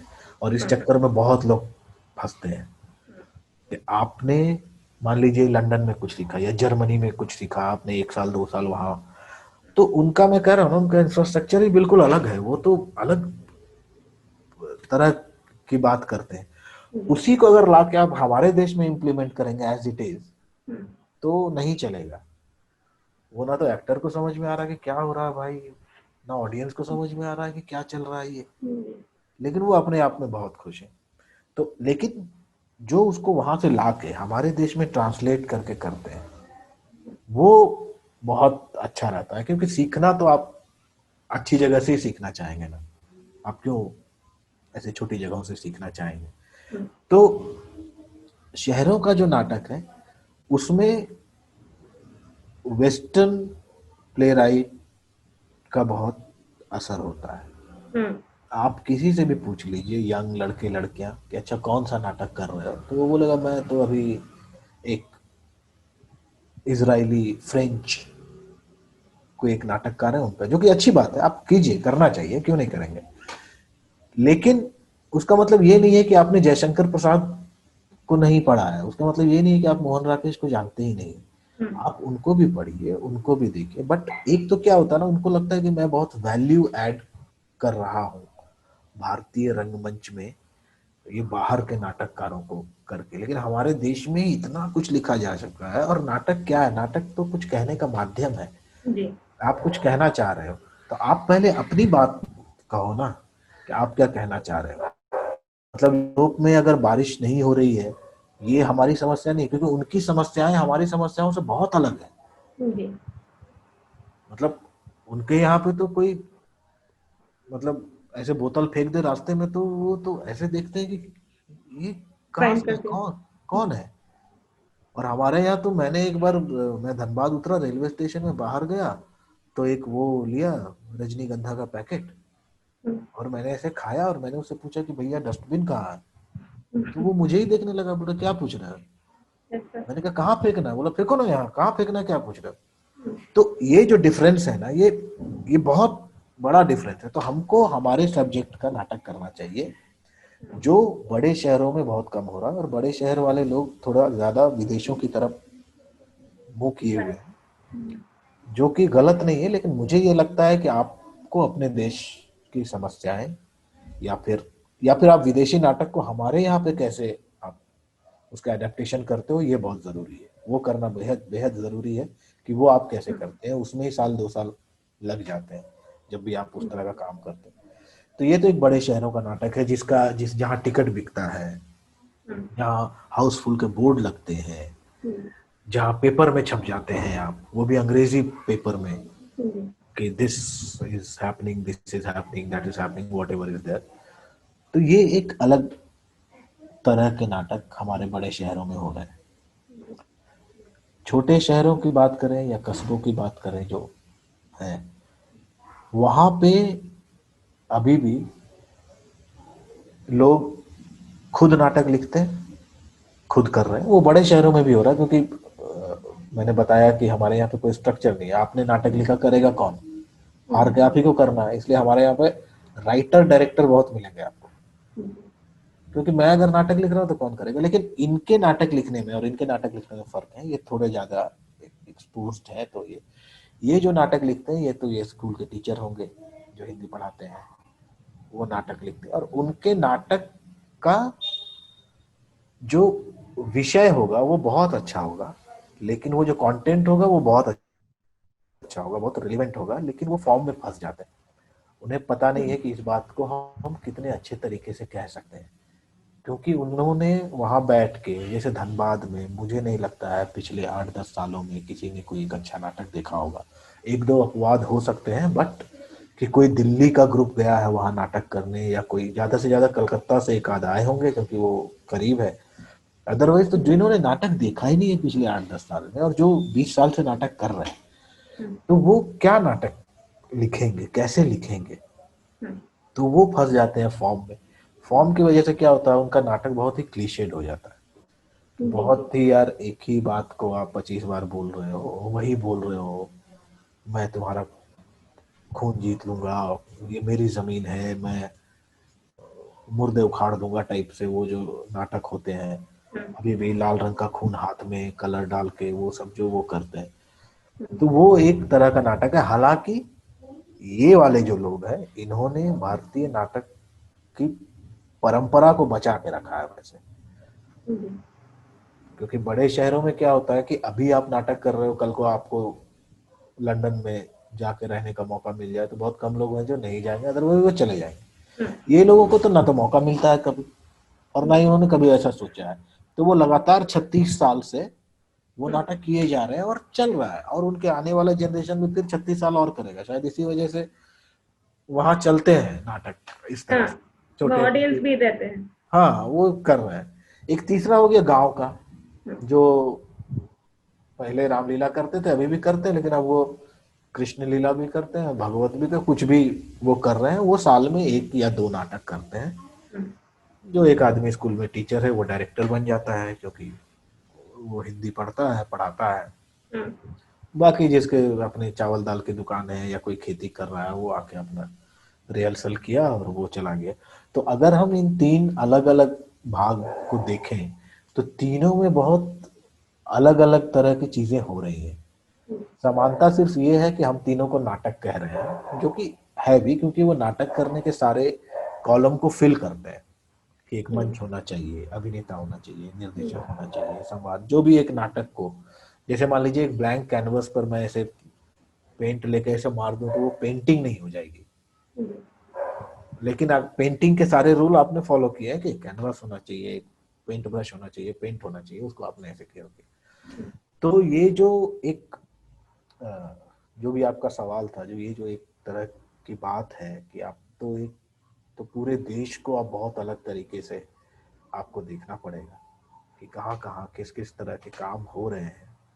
और जो हमारे पुराने नाटक है या जो क्लासिक्स हैं हमारे, चाहे जयशंकर प्रसाद के हों, चाहे कालिदास के हों, चाहे अद्भुत अद्भुत नाटक है ना, मतलब कमाल के नाटक है। लेकिन एक तो है कि आप उसको एज इट इज नहीं कर सकते आज के टाइम पे, ऑफकोर्स। तो आज के समय के हिसाब से आप उसको कैसे करेंगे, ये बहुत बड़ा चैलेंज है। और ये फिर अलग तरह के स्किल की डिमांड करता है। ये शायद एक आदमी के काम भी ना हो, ये हो सकता है कि 4 आदमी लगे इसको करने में। कि अगर आप मेघदूत को आज के टाइम पे करना चाहें तो आप कैसे करेंगे, आप बादल को कैसे दिखाएंगे, या आप बाकी जो ऋतु हैं उनको आप कैसे दिखाने की कोशिश करेंगे।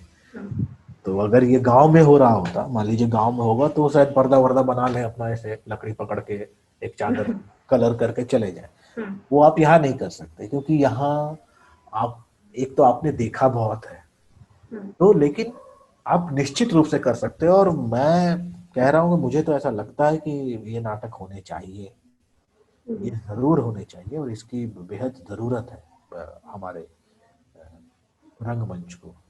बिल्कुल। सर, कार्यक्रम के अगले चरण की ओर बढ़ेंगे। भारतेंदु नाट्य अकादमी के जो स्टूडेंट्स हैं, जो अभी पास करके निकलेंगे, डिफरेंट डिफरेंट डायरेक्शंस में जाएंगे, कुछ प्योर थिएटर करेंगे, कुछ मूवीज की तरफ भी जाएंगे, उनके लिए आप क्या संदेश देना चाहेंगे? देखिए, एक तो गलत आदमी से आपने गलत सवाल पूछा है। मैं तो उस तरह से क्या संदेश दूं। मैं बस यही कहना चाहूंगा कि आप जब आप भारतेंदु नाट्य अकादमी से निकलेंगे तो सिर्फ अभिनेता शायद नहीं निकलेंगे, उसमें से कुछ लेखक भी होंगे, शायद डायरेक्टर भी होंगे, या जो भी होंगे।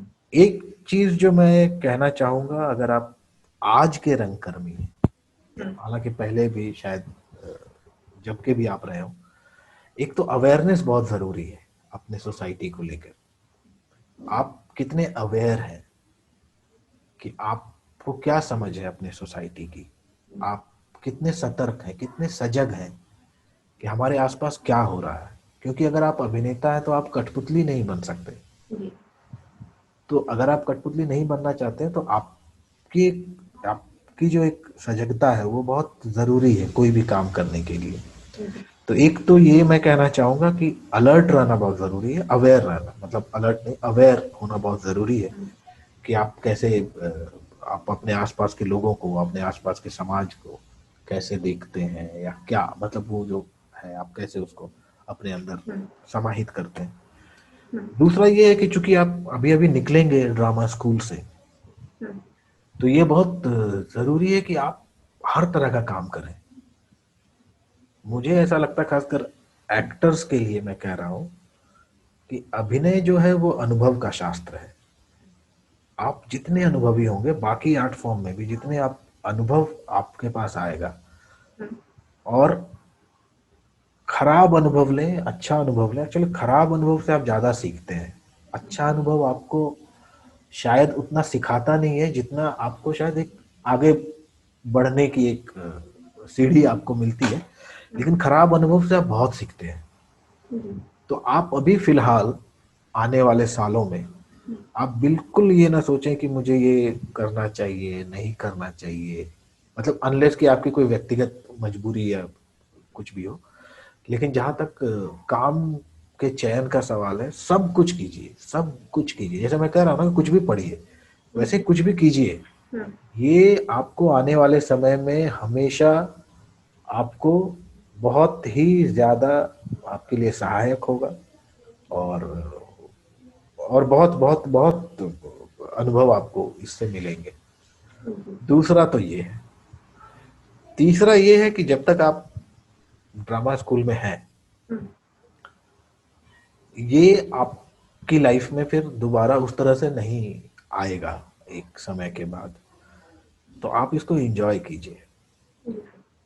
अब वो एंजॉय का मतलब कुछ भी हो सकता है, वो आप अपने तरीके से उसको निकाल लें, उसका कोई डेफिनेशन में परिभाषा नहीं देना चाहूंगा कि आप उसको कैसे एंजॉय करें। लेकिन ये क्षण बहुत महत्वपूर्ण है, ये दोस्त जो भी आपके हैं क्योंकि नाटक करके अगर आपको कुछ मिलता है तो वो है नए दोस्त, नया परिवार। उसकी आदत अगर अभी से आपको लग गई है तो आप बहुत खुशकिस्मत हैं कि आपके दोस्त आपको अच्छे मिल जाते हैं।